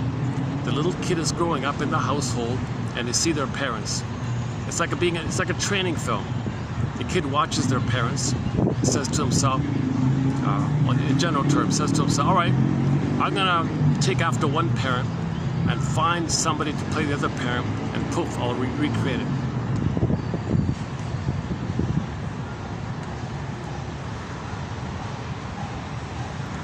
Now, the only way out of this kind of thing is if you role play healthy parents. So you ask yourself, gee, what kind of parents do I wish I had? What things do I wish took place between them? And then role play them. You play a healthy father, you play your own healthy father, you play your own healthy mother, 2 chairs bounce back and forth, and you role play a healthy version of your parents, solving problems together, discussing a film together, doing the kind of things you wish you saw. You role play that stuff. And then if you do it again and again and again, and the partner does it on her end, he does it on his end, now they have an alternative track to refer to. Then their marriage can reflect that alternative, healthier track. So you lay down a healthier track, and then your outer marriage can reflect the healthier track. If all you have is the mess inside, you'll just recreate the mess. If the parents are pseudo-intimacy, you'll have pseudo-intimacy. If the parents are opposites, you'll be opposite. If the parents like attracts like, you'll be like attracts like. You're just going to recreate the imprint. So you want a healthier relationship at the present. You got to do this chair exercise, she calls it, 3-chair exercise, where you hop in one chair and play a healthy father. You play your father being healthy, and then you hop in the other chair and you play your mother being healthy. And you script the thing and make your parents make I statements, plan something together, clarify misunderstanding together, make I statements together. When that happened, I felt this, and when that happened, I felt that. Make I statements together. That reminded me of the past. That reminded me of the past. Okay, you want your father to validate your mother. You must have a very good reason for feeling this, dear. Oh, what a relief to hear that. Thank you. Okay, and she does the same thing from it, darling. You must have a very good reason for feeling this. What a relief to hear that. Thank you for validating. Okay, so you do the healthy things you wish took place. It takes several months, she says.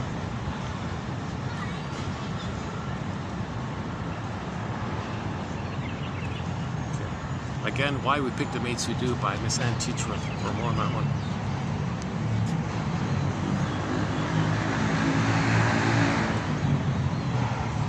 A large percentage of affairs, so obviously affairs are pseudo-relating. The marriage was pseudo-relating. The affair is going to be pseudo-relating. If the marriage was pseudo-relating, the affair is going to be pseudo-relating. The confusing thing is you're in a hormonal haze for a little while, but the reality of gravity will crash it down, then there's nothing left to keep it together.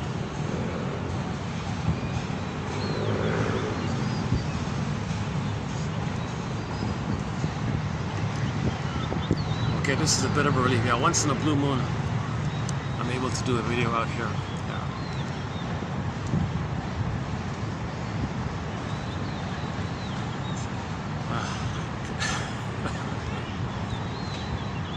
I've been down for over a week with the chemicals in the air. You know, this really shocks me. People know that when you pollute the air, sidebar here, that the chemicals in the air, the chemicals in the water, the chemicals all over the place, it's not like they're just going away all the time. Once they're there, they're there. We just keep adding on to it.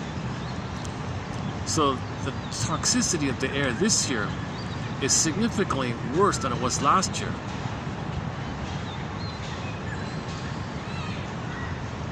Even if you reduce the creation of new pollutants, it's still adding on to the previous amount. It accumulates.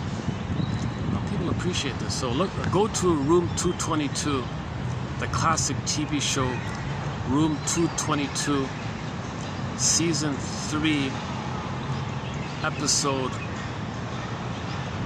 23, entitled, Once Upon a Time There Was Air You Couldn't See. Listen to the little speech the teacher gives on the TV channel there. He goes on TV give a little a speech about it.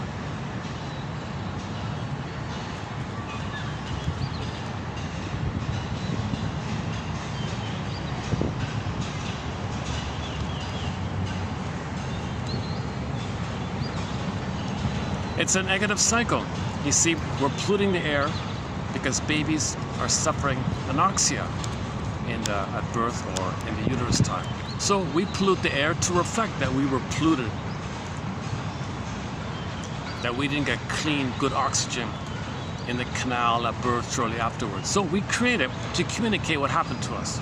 So we're polluting the planet to communicate that we were polluted in the early time and the memories there. So now we pollute the planet, no one's listening. Children are getting toxic air.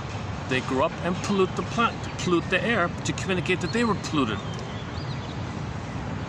So they pollute the air, more people are being polluted, so they pollute more to communicate they were polluted. Now I got this negative snowballing effect of the pollution in the air accumulating. So we're polluting the air as code for a reflection of the memory that we didn't get enough oxygen in the uterus, if the mother was smoking, or the mother was in a place where the air was polluted. That'll do it right there. That child will grow up and pollute the air to communicate that they didn't get enough clean air.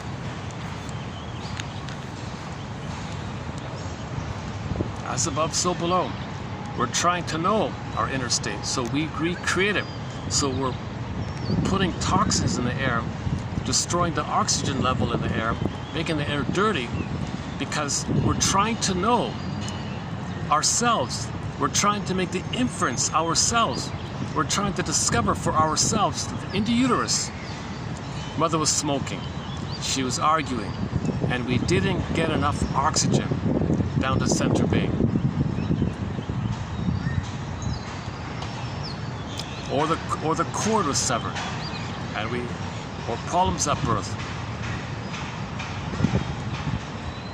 Whatever breathing problems took place inside the uterus at birth or shortly afterwards, that's an imprint, snap, that's a seared in, imprinted in, seared in stamp. So we create it outwardly as a reflection from the prototype, the imprint. We create it because it's there inside. We create it outside. As above, so below. The outer is a reflection of the inner state.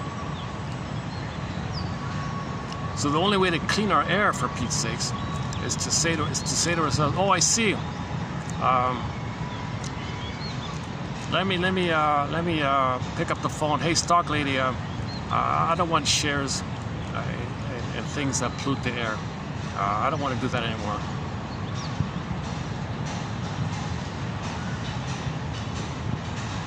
Because he was doing it, A, for the greed, entitlement, but B, to communicate as a reflection of his inner state. So once he makes the inference, it's not reasonable to destroy the air for everybody just because your mother was smoking.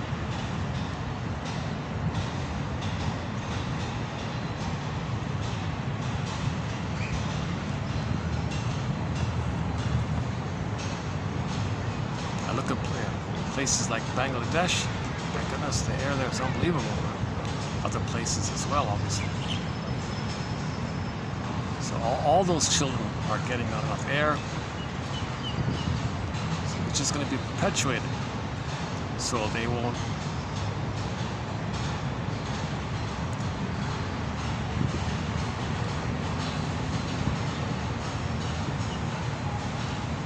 Like this morning, I saw one guy with a muffler spewing out the black fumes and all that. And my first thought was, oh, he's trying to say that his mother smoked when he was inside the belly. He got toxic fumes. His mother smoking, or mother was smoking when they were a baby. So he pollutes the air outwardly. Okay, it might have been an accident, maybe they didn't have time to change the filter or whatever.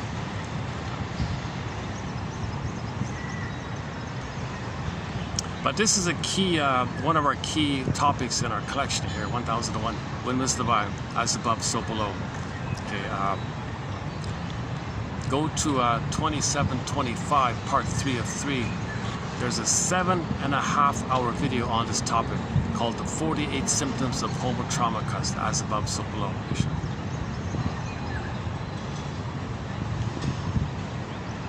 So if we pollute the planet, it's because we were polluted. If we didn't get enough proper nutrients with the mother, food-wise, well, we destroy the food hourly to reflect that. Mother robbed us of good food and nutrients, well, we robbed the planet of that. Us destroying the soil, the food quality, come on, like, Jesus Christ. Why are we actively, aggressively destroying the nutrients in the soil, fish, food? Oh, you get diseases all over the place. Why are we doing this? Because we're trying to make the inference, we're trying to communicate to ourselves that we didn't get fed properly, nourished properly. Okay, the mother gave us the poison. Remember the poison apple? Okay, too much cortisol in the breast milk. We were given toxic milk like that, or she gave us the powdered stuff. So we create that outwardly. We rob the soil of nutrients. There's even whole organizations and institutions just for the specific purpose to destroy the food. Oh, the cloak is the excuses, well, we gotta control the people. That's just the cloak, that's the camouflage. But the underneath issue is mother didn't love them. Mother was impaired. Mother was like the wicked queen. There was a ghost mother there. So we're creating ghost food now, Frankenfood. Frankenfood is ghost food.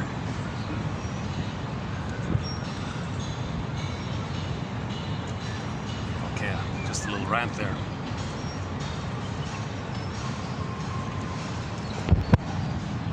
Where are we here?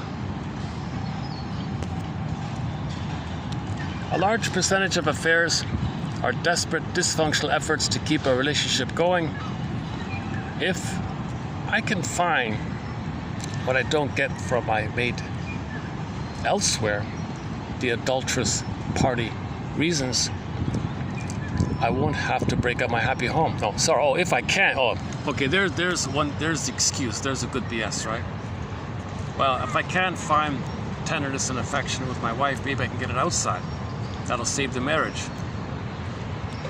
Okay. You cannot fix what's wrong with the relationship by adding another complication. Many of the peacekeepers are couples who sidestep conflict at any cost.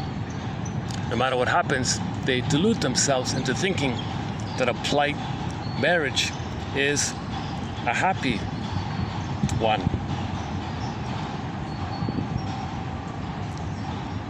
When his wife, Winnie, told him she was involved with another man, for example, Tom said in astonishment, "But we never fight. I thought she had everything she wanted. She never told me she was unhappy." That's precisely the point at which,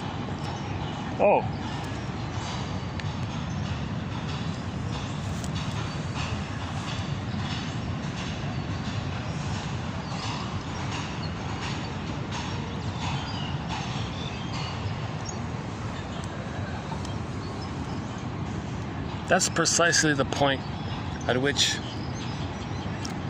I tell them it's time to start talking, no matter how loudly.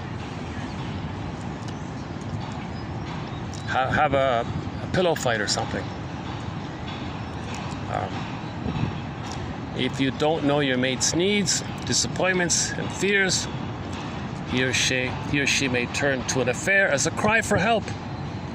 Although women are more likely than men to reason in this way, often one partner goes along with seeming docility for years, storing up resentments. Unfaithfulness may be an effort to provoke a fight, maybe the first and much needed fight of the marriage.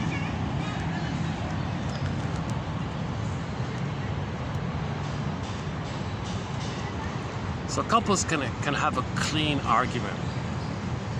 She calls it verbal pillow fighting or something. And it may bring them closer together. Things are finally said. You don't got to say it aggressively. You can just say it assertively. When that happened, I felt such and such. When this happened, I felt such and such. Yesterday's example was one guy was flirting at the cocktail party. So she said to herself, either I say, darling, when you flirt with the other ladies, I'm shaking inside. I feel quivering inside. That's an I statement, making it about herself. Versus, oh, how can you be so rude? You're making a fool of yourself doing this. Okay, that's like the you statements. So I statements versus you statements. I statements are considered assertive, clean communication, clean anger is an I statement, versus the aggressive stuff, the blaming, the attacking, the accusing. So you want to make communication safe.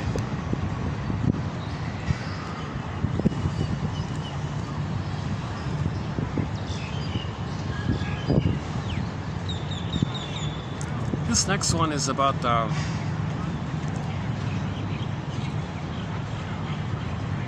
okay, let's not do the Don Juan this time around.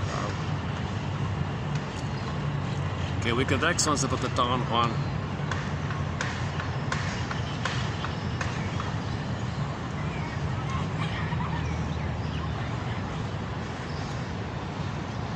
Okay, she thinks there may be a small percentage of cases where it is a biological addiction, where Don Juan is addicted to what he's doing, like physically, chemically addicted or something. There are cases, she says.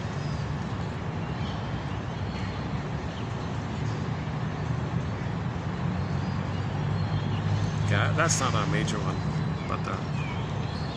but a key one with Don Juan is he identified with the aggressor.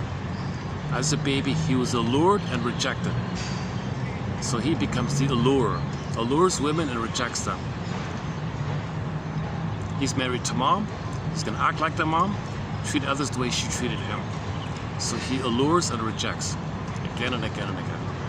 This is pseudo-intimacy, and it's addictive. It can be addictive because it numbs the pain, it anesthetizes the pain. Because you're married to mom. When you act like mom, okay, you're one with her, you get a blissful feeling. To get the blissful feeling, you do to yourself what she did to you.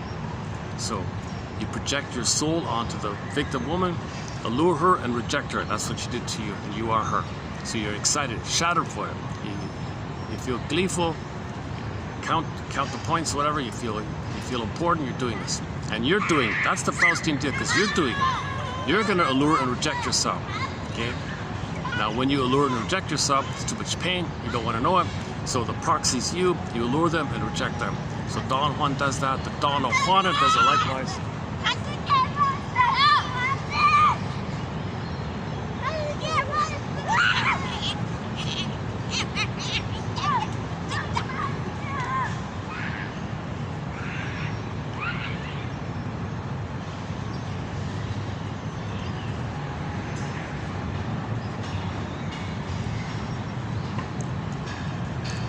Oh, the library book guy. I saw a little news item about a 90-year-old man returning a book from 60 years prior, and he was attached to it a book called Woodcraft, Camping and Woodcraft. Woodcraft is the old term for survival in the wilderness. How to survive in the wilderness is called woodcraft long ago. So he had this book about how to survive in the wilderness. And he held it for 60 years or something, 60 plus years. Finally, he returned it. He said he clung to that book. It was a teddy bear. It was an important source of knowledge. It guided him, it comforted him. He clung to this book. So the book was kind of like the breast for him, and the library was the mother. So he didn't want to just return the book and buy a copy for himself because he'd lose the library. He wanted the library to be the mother and the book was the breast, and he held on to the link like that. He said finally in his 90s, he's ready to get his own copy. So he returned the book. He can let go of mommy finally, but he's still got to have the breast, got to copy the book. So the book, so I just opened the book at random. The book was written by a guy named Horace Kephart. In the School of the Woods, there's no graduation day. So here's a guy that lives like Richard Boone, not Richard Boone, his cousin or something, Daniel Boone or something. Richard Boone apparently is related to Daniel Boone, right? Have Will Travel, Paladin, Heck Ramsey.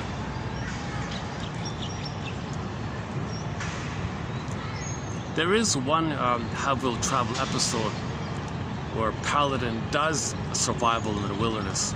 A very extreme, dramatic one. Unbelievable one. My goodness.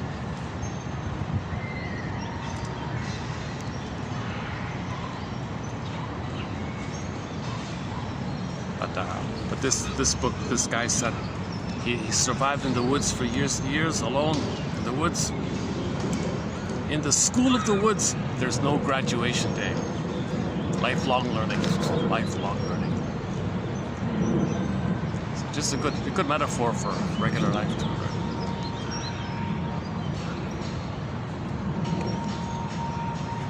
Okay, your mission. Let's do the mission part here. Should you choose to accept it and submit it for your approval and consideration, is to do the following. Skim the quotes below and see if there's something that catches your interest, your fancy. And ask yourself, what thoughts spring to mind here? What does this quote remind me of? What does it suggest to me?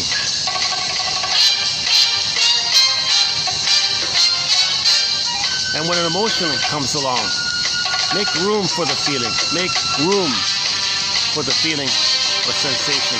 And validate and welcome the feeling by saying, I must have a very good reason for feeling this or sensing this. And keep free associating. And when you resist, notice the resistance. Submit it for your approval.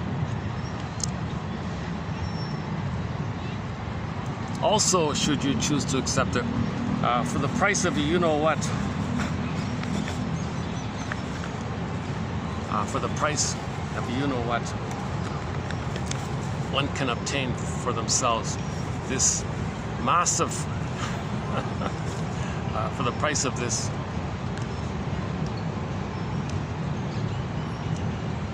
for the price of one of these. A new brand, I tried it out, a new brand here. Go back to the old one. So the reason there are 10,000 quotes in the collection is that the odds are only 1 out of 10 will click. 1 out of 10. There's a good chance when you read 10 quotes like this, you read, so today there's what, 1, 2, 3, 4, 5, 6, 7, 8, 10. There is 10 today. So there's 10 today. Hopefully one will be of interest, and use it as a springboard, like a prompt, like a free springboard, a starting point, and just freely see what comes to mind. That's spontaneous, free association. Freely just say what comes to mind. That's called making the unconscious conscious. So you're digging down, like the duck in the water, flies up in the air, make it conscious, walk on land, accept what you made conscious. Similar to fishing, okay, pull up the contents in the water like a fish, pull it up in the air, catch the fish, fry the fish, eat the fish. Psychological food, reintegrating, owning, accepting, admitting something about yourself that was previously unknown to you, like the unconscious conscious. Back to the Snow White one, okay, now we go back to the Snow White. At midlife, when we realize our beingness is in a coma, okay, flat affect. At that point, when we realize we had a ghost mother and we had to freeze up our soul because of it, we realize that. When you realize that, now you're going to begin to get in touch with the energetic body's energy centers called the chakras. 7 energy centers, 7 chakras, 7 doors. The doors are symbols of the spirit, the energetic spirit within.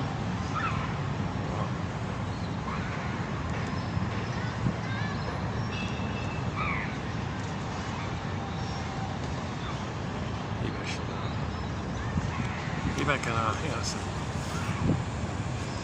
Yeah, let's go, oh yeah, let's go back to the pyramid there. Yeah, hold on a second. Give me 5 minutes here.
Hold on a second.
Okay, she's also describing the ghost phenomena.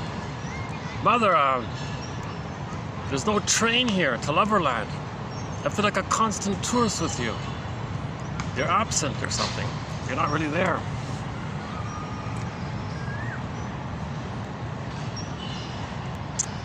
Actually, hang on a sec. In the last video, I promised to pull up some new songs. So, hang on, let's see if I have it here. From the... Check out the most recent episode of World Beat Canada. The first half was very strong, was very good. A little unusual in my taste. What I mean is,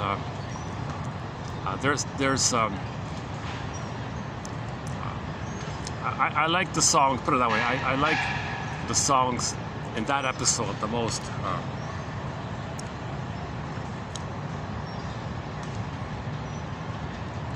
Yeah, okay, let's play a bit of this. Yeah, here we go. March 29.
Okay, I think that first one's from Colombia. The first 4 songs are solid. It kind of falls apart in the second half hour.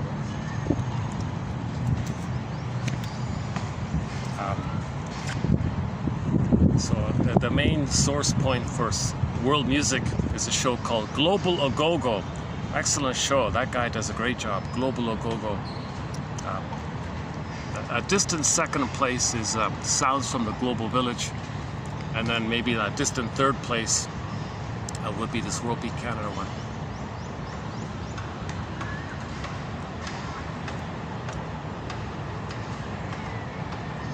How are we doing here?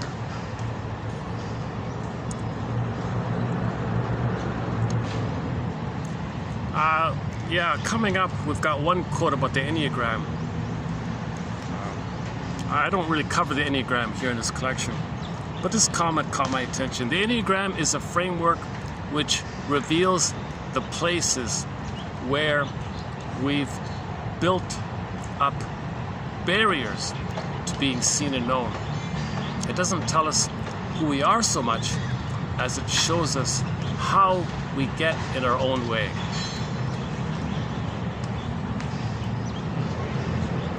The Enneagram is just a starting point. It's not analytic.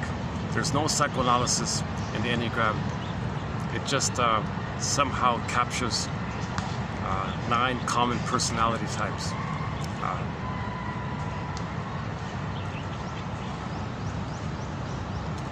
The argument is that you get 3 times 3, so 3 belong to the survival brain. More are related to the survival brain, the 8, 9, and 1, right? The bully 1, 8. Okay, we're talking about the lower functioning. The higher functioning versions of all personality patterns all look the same. So we're talking about the lower functioning ones. So they argue that so-called gut center, right? The survival center, visceral center. Okay, that's the 8, 9, and 1, the bully pattern, the passive-aggressive one, and the OCD one. 8, 9, and 1 respectively, right?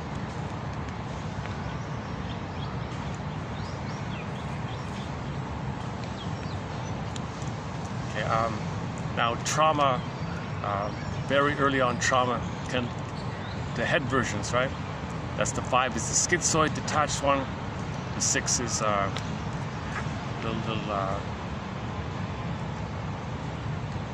they project a lot, so-called paranoidish like that. They project. 6 and the 8 are a little similar, but the 6 doesn't act it out. They just project more. The 8s are more belligerent. And the 7 is the Peter Pan syndrome, just doing a lot of things, very flighty like that. So that's the so-called head one, head center. We're talking about unhealthy versions, not the healthy versions, right? So you got the 8, 9. So you got Enneagram 8, 9, and 1. That's the visceral survival brain. Okay, jungle slogan. That's the 8. The peacemaker, the 9 one. He kind of like goes along to get along. He's the quiet one like that. But he is angry on the inside. He's passive aggressive on the inside. So he avoids conflict like that. So ironically, they call him the peacemaker. But he's thinking about. He's kind of thinking about.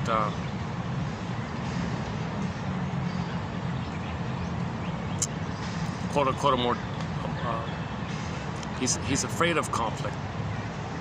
So he just avoids. So he just flees. The bully's against. He avoids. The one, the OCD micro, he's the perfectionist, the henpecking perfectionist one. Then the head's one, the 3 in the head like that. The 5, the ivory tower, keeps everything in his head, detached, no feeling. He rationalizes a lot, has a lot of beliefs, a lot of ideas, but doesn't feel. That's the 5 one. The 6 is considered like a little paranoidish like that. They worry a lot like that.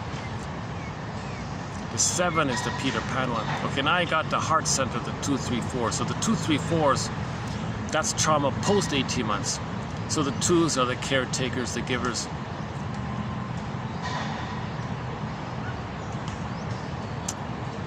See, it doesn't really fit, right? Because the 3s, they're the Hall of Mirrors and a House of Cards, he calls it, right? They're the chameleon ones.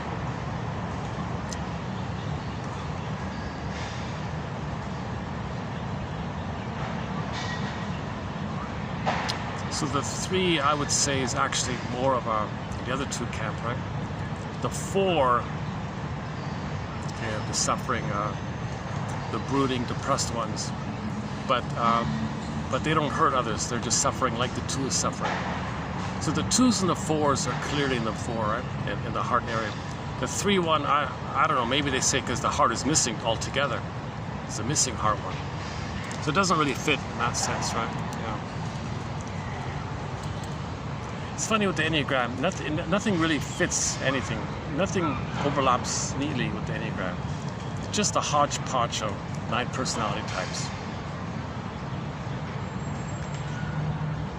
The closest thing I can think about it is that the 8, 9s, and 1s and the 5, 6s, and 7s are trauma before 18 months more, and the 2, 3s, and 4s are trauma post 18 months, with the exception being that the 3, the chameleon one, the con man, the chameleon one, that's actually in the survival place as well. But the 4s, if you've got the waif narcissist, then that would be a survival one. But if you got the more creative, artistic one, which they usually are, they might be helpful that way, right? A lot of therapists, a lot of counselors and therapists are 2s and 4s, right? Yeah, let's not go down the Enneagram path there. That's an endless mishmash of vague, glittering generalities. Just that one phrase there, the Enneagram tells you how you get in your own way. I just thought that comment was okay.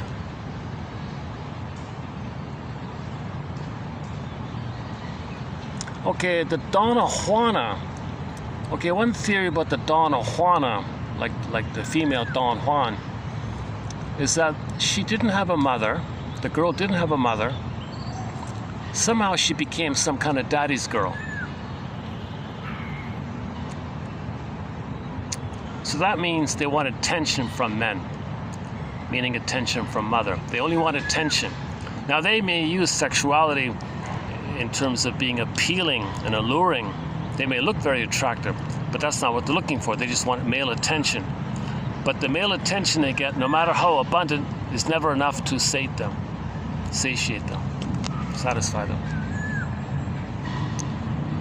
So the coquettish kind of girl, let's say, is not really looking for sexuality. She just wants male attention as a fill-in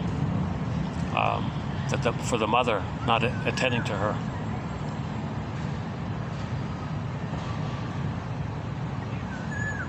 The faces and the settings are different, but the reactions remain the same. Most individuals, if they're honest, find startling similarities in their thinking and feelings year after year. Trace the reactions of any one person to their incipients, and you'll find a core event and or a core caregiver that participated the mindset and the way of dealing with it emotionally. Very often the coping mechanism, though habituated, keeps the individual mired in pain. As long as troubling experience remains unconscious, it keeps churning out the same burned moods, bad moods. Bringing the unconscious to consciousness is therapy's pay dirt. Therapists subtly, and not so subtly, get out the therapeutic backhoes and commence the unearthing process.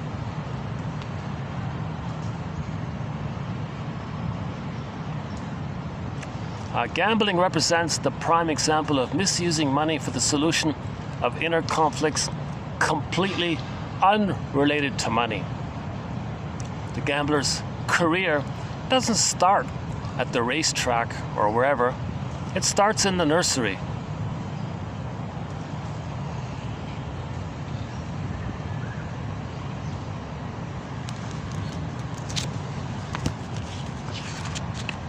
What about 11? Let's take a peek at 11.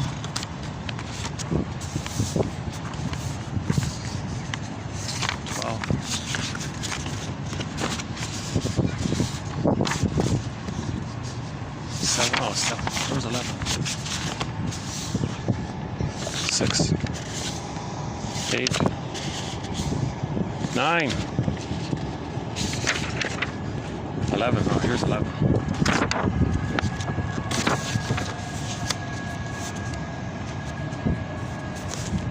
Oh, the Cheetogram. How can you tell where adultery runs in your family?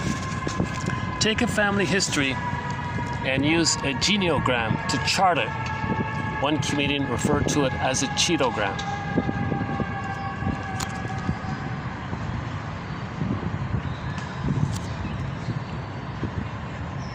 The honeymoon always carries,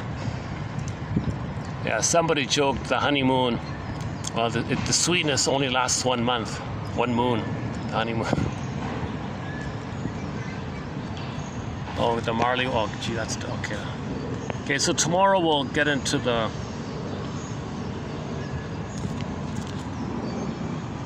one about the Marley from the Scrooge one, the Scrooge and Marley. That's tomorrow. From the Newlywed Game, what will your husband say his mirror would say if it could speak? It's a simple, very, very good, simple projective exercise. Money neurosis. Money neurosis, a term denoting misuse of money for unconscious purposes. Anything can be used by neurotics as hitching posts for their inner conflicts. Money is one of these hitching posts.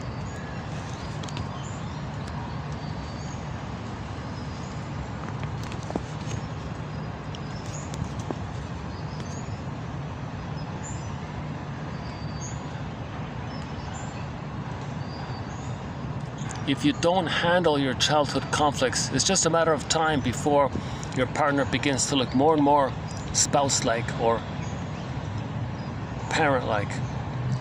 Spouse-like. If you don't handle your childhood conflicts, it's just a matter of time before your, before your lover begins to look more like your spouse or parent. Oh, I see. Okay. Transfers.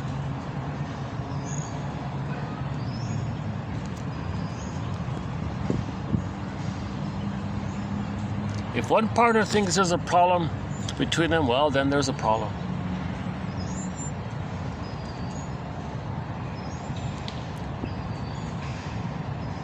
When you begin to act out your fantasies by flirting with someone, have you gone too far? This has always been an explosive question.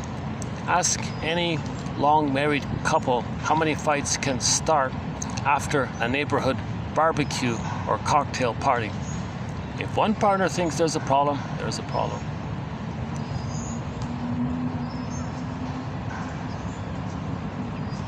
My mother had tried to remake her own childhood through marriage, picking a playboy who resembled her father and then struggling to change him.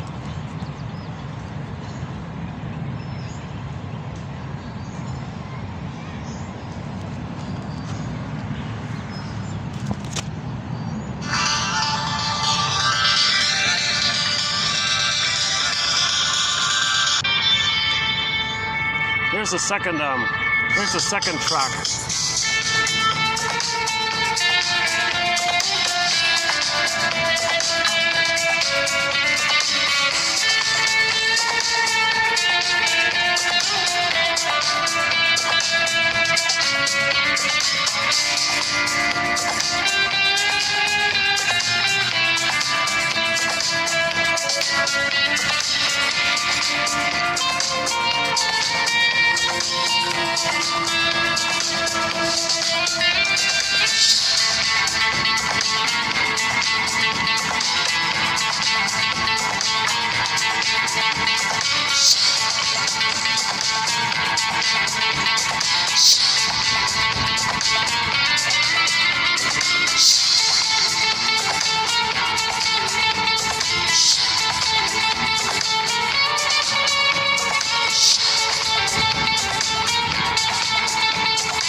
Trio of tastemakers Balthus and Year of the Snake. That's one for 2025. Apparently, people born in the Year of the Snake are creative, wise. Here's the third one.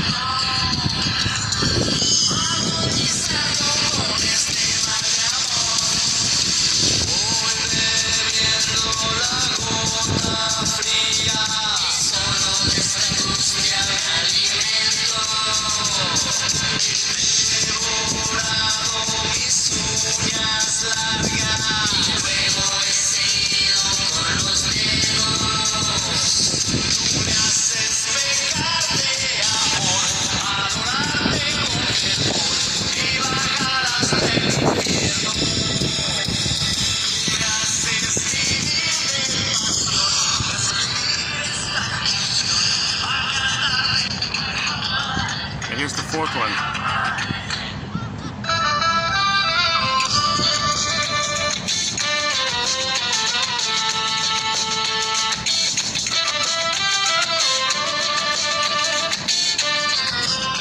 That's the fourth one, the third one. Yeah, that's the fourth one. That's so rare to have 4 songs back to back that are pretty solid straight through. I'm surprised when I find one song in the 1 hour program that's pretty good. Those 4 not bad, yeah. Alright, enough about world music.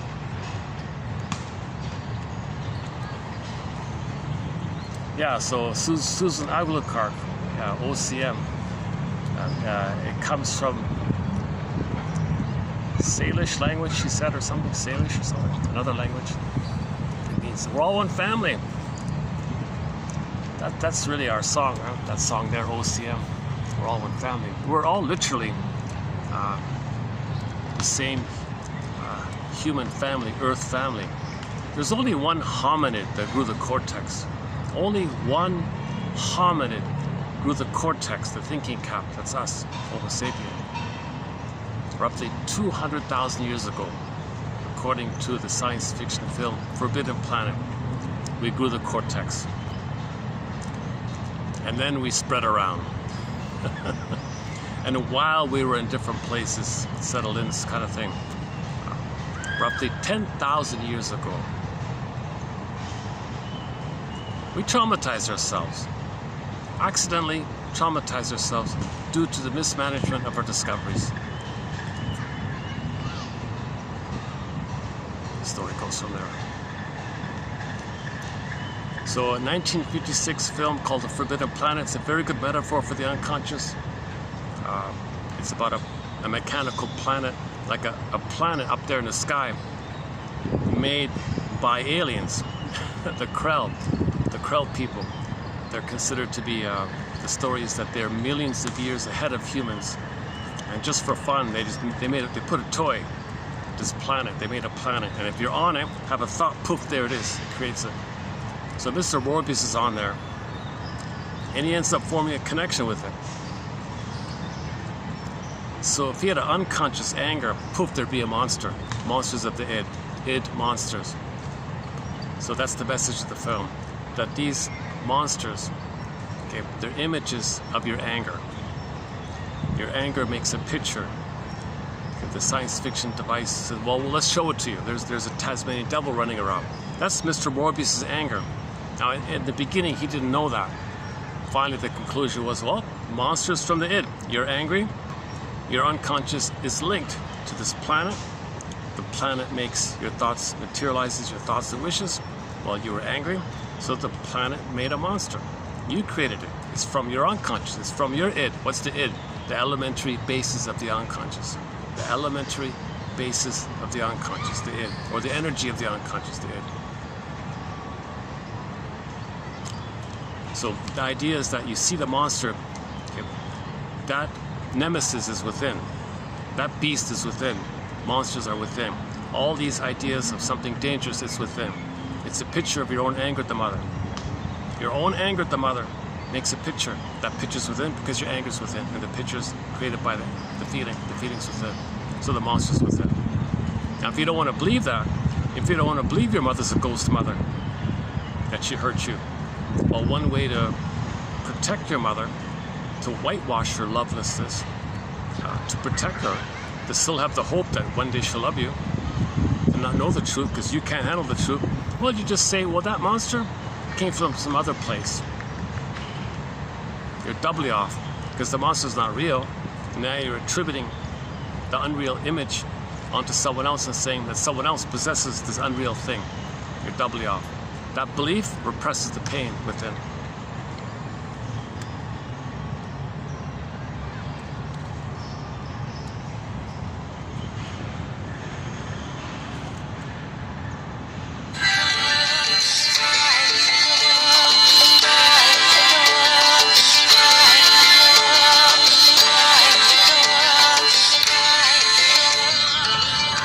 Yeah, maybe the first one is my favorite. Let's see. Yeah, the Colombian one. Yeah, here's the first one. March 29, World Beat Canada, 2025.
wrap it up here for today.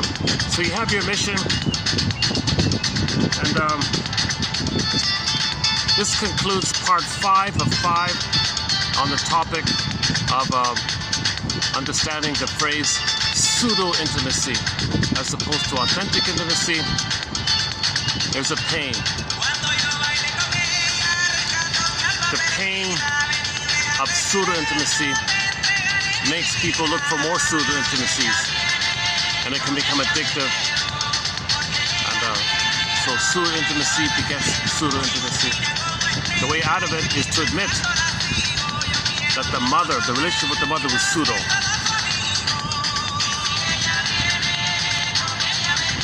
And then read Miss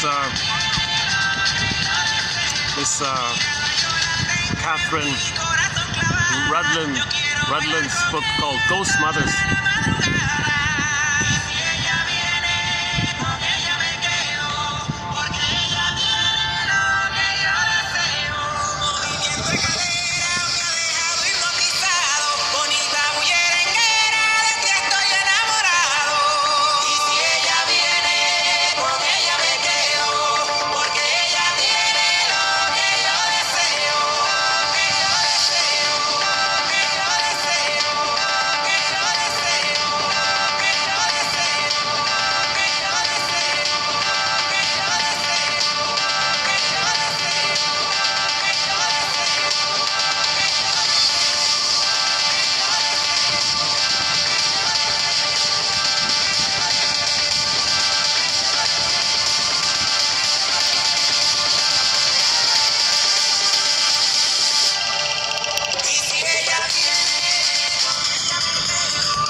Rudlin, yeah.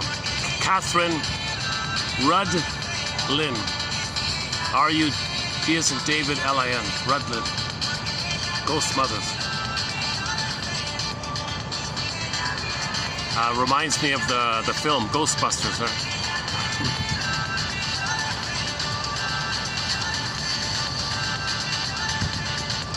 Yeah, you don't want an antagonistic relationship. You just want to understand it. Just understand it and drop the tug of war with it. Admit it. Let go of the tug of war with it. And I'll see you in 11.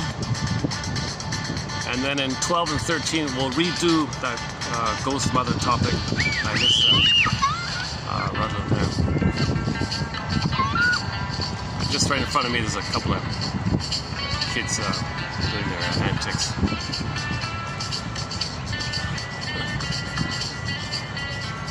Well, they remember. Yeah, they'll remember, eh? They're old enough. How old are they? They must be about... Yeah, I think they'll remember. Yeah, they're about 4 or 5, I think. Grade... yeah, grade 1 or 2, I think.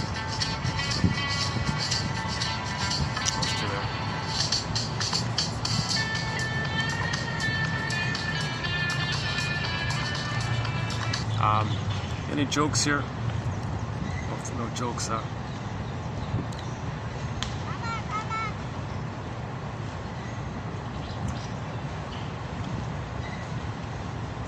The closest thing to comedy was the most recent Twilight Zone episode is called that had a comedic effect was or they tried season 3 of the Twilight Zone, the original set. Was the first dozen episodes are gloomy. Man, oh man, they're gloomy. So I was thinking, oh, there's got to be a comedy episode coming up. And sure enough, episode whatever, 10, 12, 10, 11, somewhere in there, there's one called Once Upon a Time, about a time helmet. One guy in the 1800s wants to go to 62. One guy in 62 wants to go to the 1800s, and all the physical comedy, the physical antics about it. And the conclusion was, well, you know, typical kind of thing, you know. Where they traveled to was worse than what they originally had. So just make the best of what you got, kind of thing. But it was just meant to be comic relief. There was no real message about it. But man, oh man, that episode about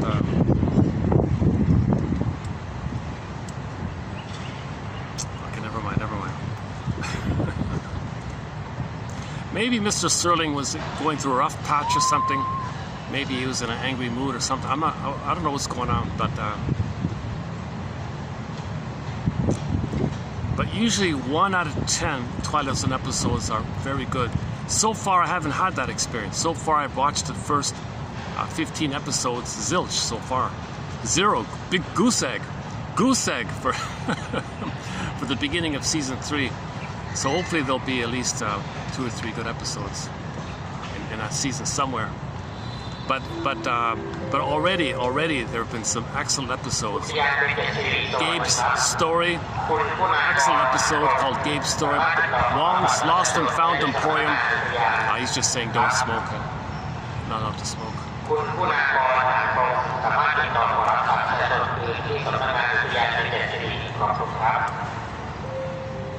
Here's the English translation. So, oh, here it is. No smoking. ที่ย้ายไปจากที่ขอความร่วมมือทุกท่านโปรดช่วยกันรักษาความสะอาดทิ้งขยะและเศษอาหารในถังหรือภาชนะที่ทางสวนได้จัดเตรียมไว้ให้ห้ามสูบบุหรี่ไฟฟ้าหรือกัญชาในสวนขอบคุณครับ Hello everyone, this is an announcement from Embassy Park.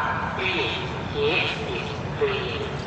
Don't smoke cigarettes, electric cigarettes, and marijuana in this park. Thank you for your cooperation. Hello everyone, this is an announcement from Embassy Park. Please keep it clean. Don't smoke cigarettes, electric cigarettes, and marijuana in this park. Thank you for your cooperation.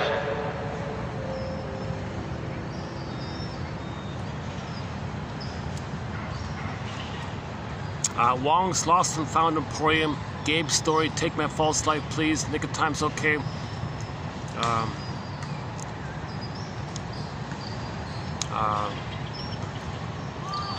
One Life Furnished in Early Emotional Poverty is okay. Howling Man is a key episode. Howling Man, that's a key episode. I've talked a lot about Howling Man already. So the castle is the person. Okay, the cell is like in the organ. Okay, Howling Man, the pain in the organ, because you rage at the mother, rebounds inward, rebounding aggression inward, attacking the organ. Okay, so you look for an excuse to think someone is you. Then you think there's your mother who hurt you. Now you're angry at your mother. Now there's the mother. So you look for an excuse to first find someone who's no good. Poof, there's your mother who's dangerous. So your anger, your rebounding anger. So your anger at the mother was blocked, so it went inward. That's the Howling Man. The pain of your anger going to your body. Howling Man. Ooh, ow, Howling Man. We're the Howling Man. We're in pain, lonely, angry, hungry, wolf, pain, ow, Howling Man. And like the monk says, you got to address this. If you don't address it, you're looking for an excuse to think someone is you that's no good, called projection. And when you do that with your insulting jokes, then you think they're dangerous because there's your mother. At the same time, on another level, the person you think is no good is dangerous because you felt no good and your mother was dangerous. So first you think someone else is you who's no good, then there's your mother's dangerous. Now your anger at the mother goes to the other, the one you just shamed. So very traumatized people hate the ones they hurt, basically. So they think badly about someone, that's their own soul to project. To not feel that they're shaming themselves. They made the Faustian deal, too much pain, so it's projected, repressed, projection, repression is projection. So you reject your soul outwardly, you're not aware that you're rejecting your soul inwardly because it's seen outwardly in a mechanism known as projection. That projection leads to repression. So now you set it up. At the same time, someone is you who's no good, you think there's your mother who's dangerous. Now you play yourself angry at your mother, open the door, Howling Man. Now in your negative attitude, you hate the one you just hurt. So you got to find someone to not like and then hate them. Find somebody to shame, think it's no good, then they're dangerous, then you hate them. That's the Howling Man episode. Key episode, a key image of psychology is the Howling Man. That's a key one. Gabe's Story is another one about the script, facing your traumatic script. Okay, Wong's Lost and Found Emporium, key one there. And then Take My False Life Please, about the comedian one. And there's a dozen other good episodes, but the top 5 I would say are Gabe's Story, Wong's Lost and Found Emporium, Take My False Life Please, Saturday, and Howling Man. I'm thinking those are the top 5 so far.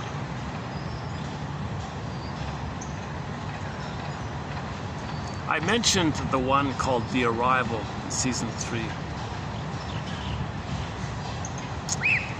because the guy projected his when he was 2 years old, one of the parents just took off. He didn't know why. It bothered him, it haunted him his whole life. So he grew up as a detective. He couldn't solve a case. He transferred the mystery of the missing parent onto the case. He couldn't solve the case. It was an unsolvable case because the mystery of why the parent took off was unknown to him. So he couldn't solve the case. 2 decades later, something reminded him of that case, anniversary reaction. Meanwhile, he built up a lot of pain around it, and then he had a hallucination of redoing that case to finally deal with the issue of the missing parent. That's called The Arrival, season 3. Pit, and you see the guy on the ground crying, "Mother, I'm 2 years old and you left me. You left no clue. What a mystery. No clue. What a crime. You left me. That's like a crime. No clue. You didn't say anything. Where did you go? Where are you?" You see him he's on the ground crying like this. And the caption, the closing narration was, "Here's a picture of a man with an Achilles heel. This man has an Achilles heel, a mystery that landed in his life and then turned into a heavy weight, an albatross. It dragged across the years with him to ultimately take the form of a delusion that he had to face it."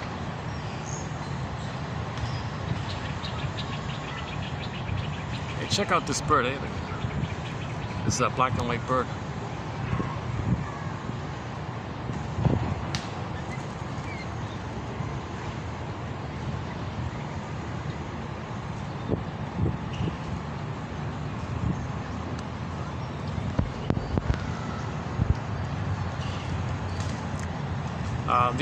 The other episode in season 3 was called The Grave. It's kind of like, it's a little bit like the Psycho story about the fusion between the self and the mother. So if he's the mother and he hurts himself, and he doesn't know that he's the mother hurting himself, then he hurts himself. He doesn't even know it, or vice versa.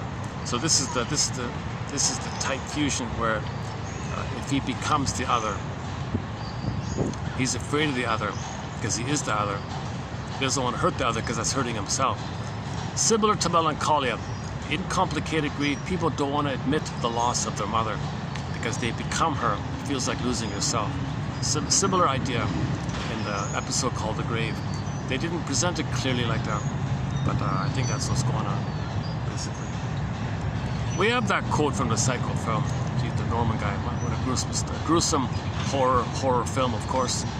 But The Shrink did give an interesting analytic interpretation, where the mother hated his son to have other women around, right? She was wildly jealous. He became her. So if he himself liked a girl, him as the mother, him being his own mother, he would attack himself.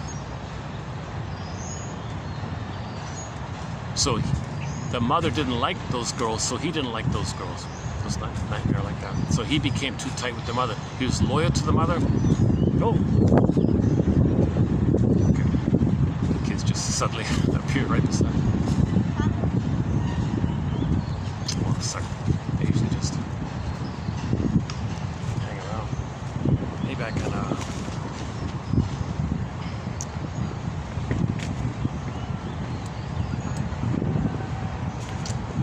let me change spots here.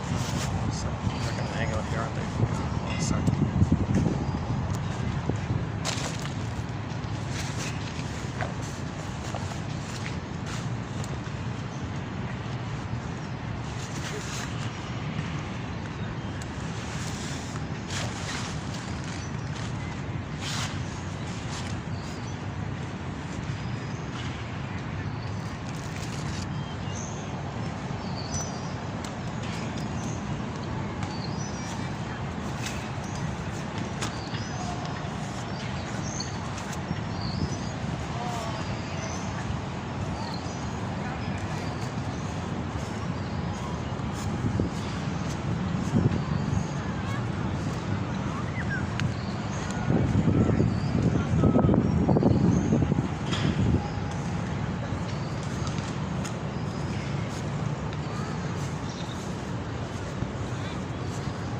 close it up here.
A symbol for the pleasant feeling associated with having a beingness is the bluebird of happiness. The serene, inexhaustible fullness of being is a pleasant feeling symbolized by the blue jay, the bluebird of happiness. Okay, let's just close it up here then. Any final thoughts here? My goodness. Any final thoughts here? For an attempt at a comedy episode, you can try Once Upon a Time season 3. They missed it. They were way off. There was nothing funny about it. Some grim character was complaining all the time. Another guy maybe tried to be funny. It didn't work. It just didn't work. The wrong choice of characters, I think.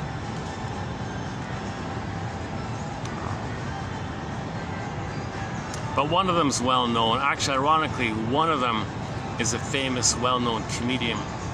But in that episode, he was miserable. Nothing funny about him. I don't know if he ever was funny. I don't know. But he's got a famous name.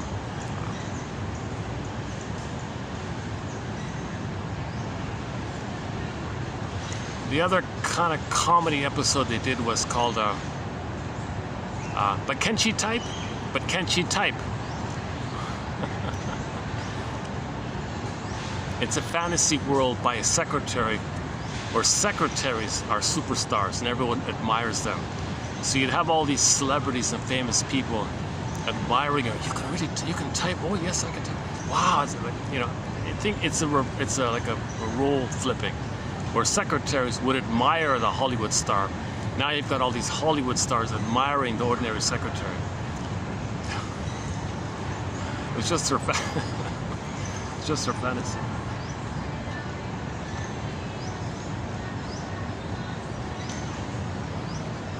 Maybe not intending to be a comedy, but the episode about the comedian called "Take My False Life, Please," that's a very good episode, even though it's not really a comedy.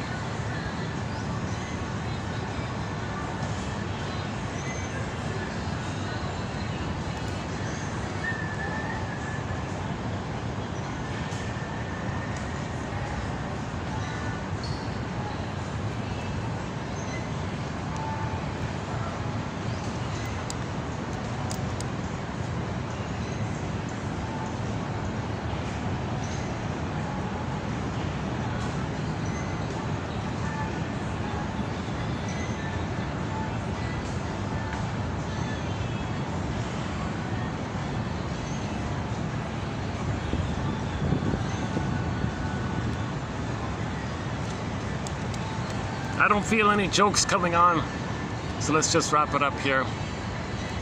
So thanks very much. I'll see you in TQ 3011.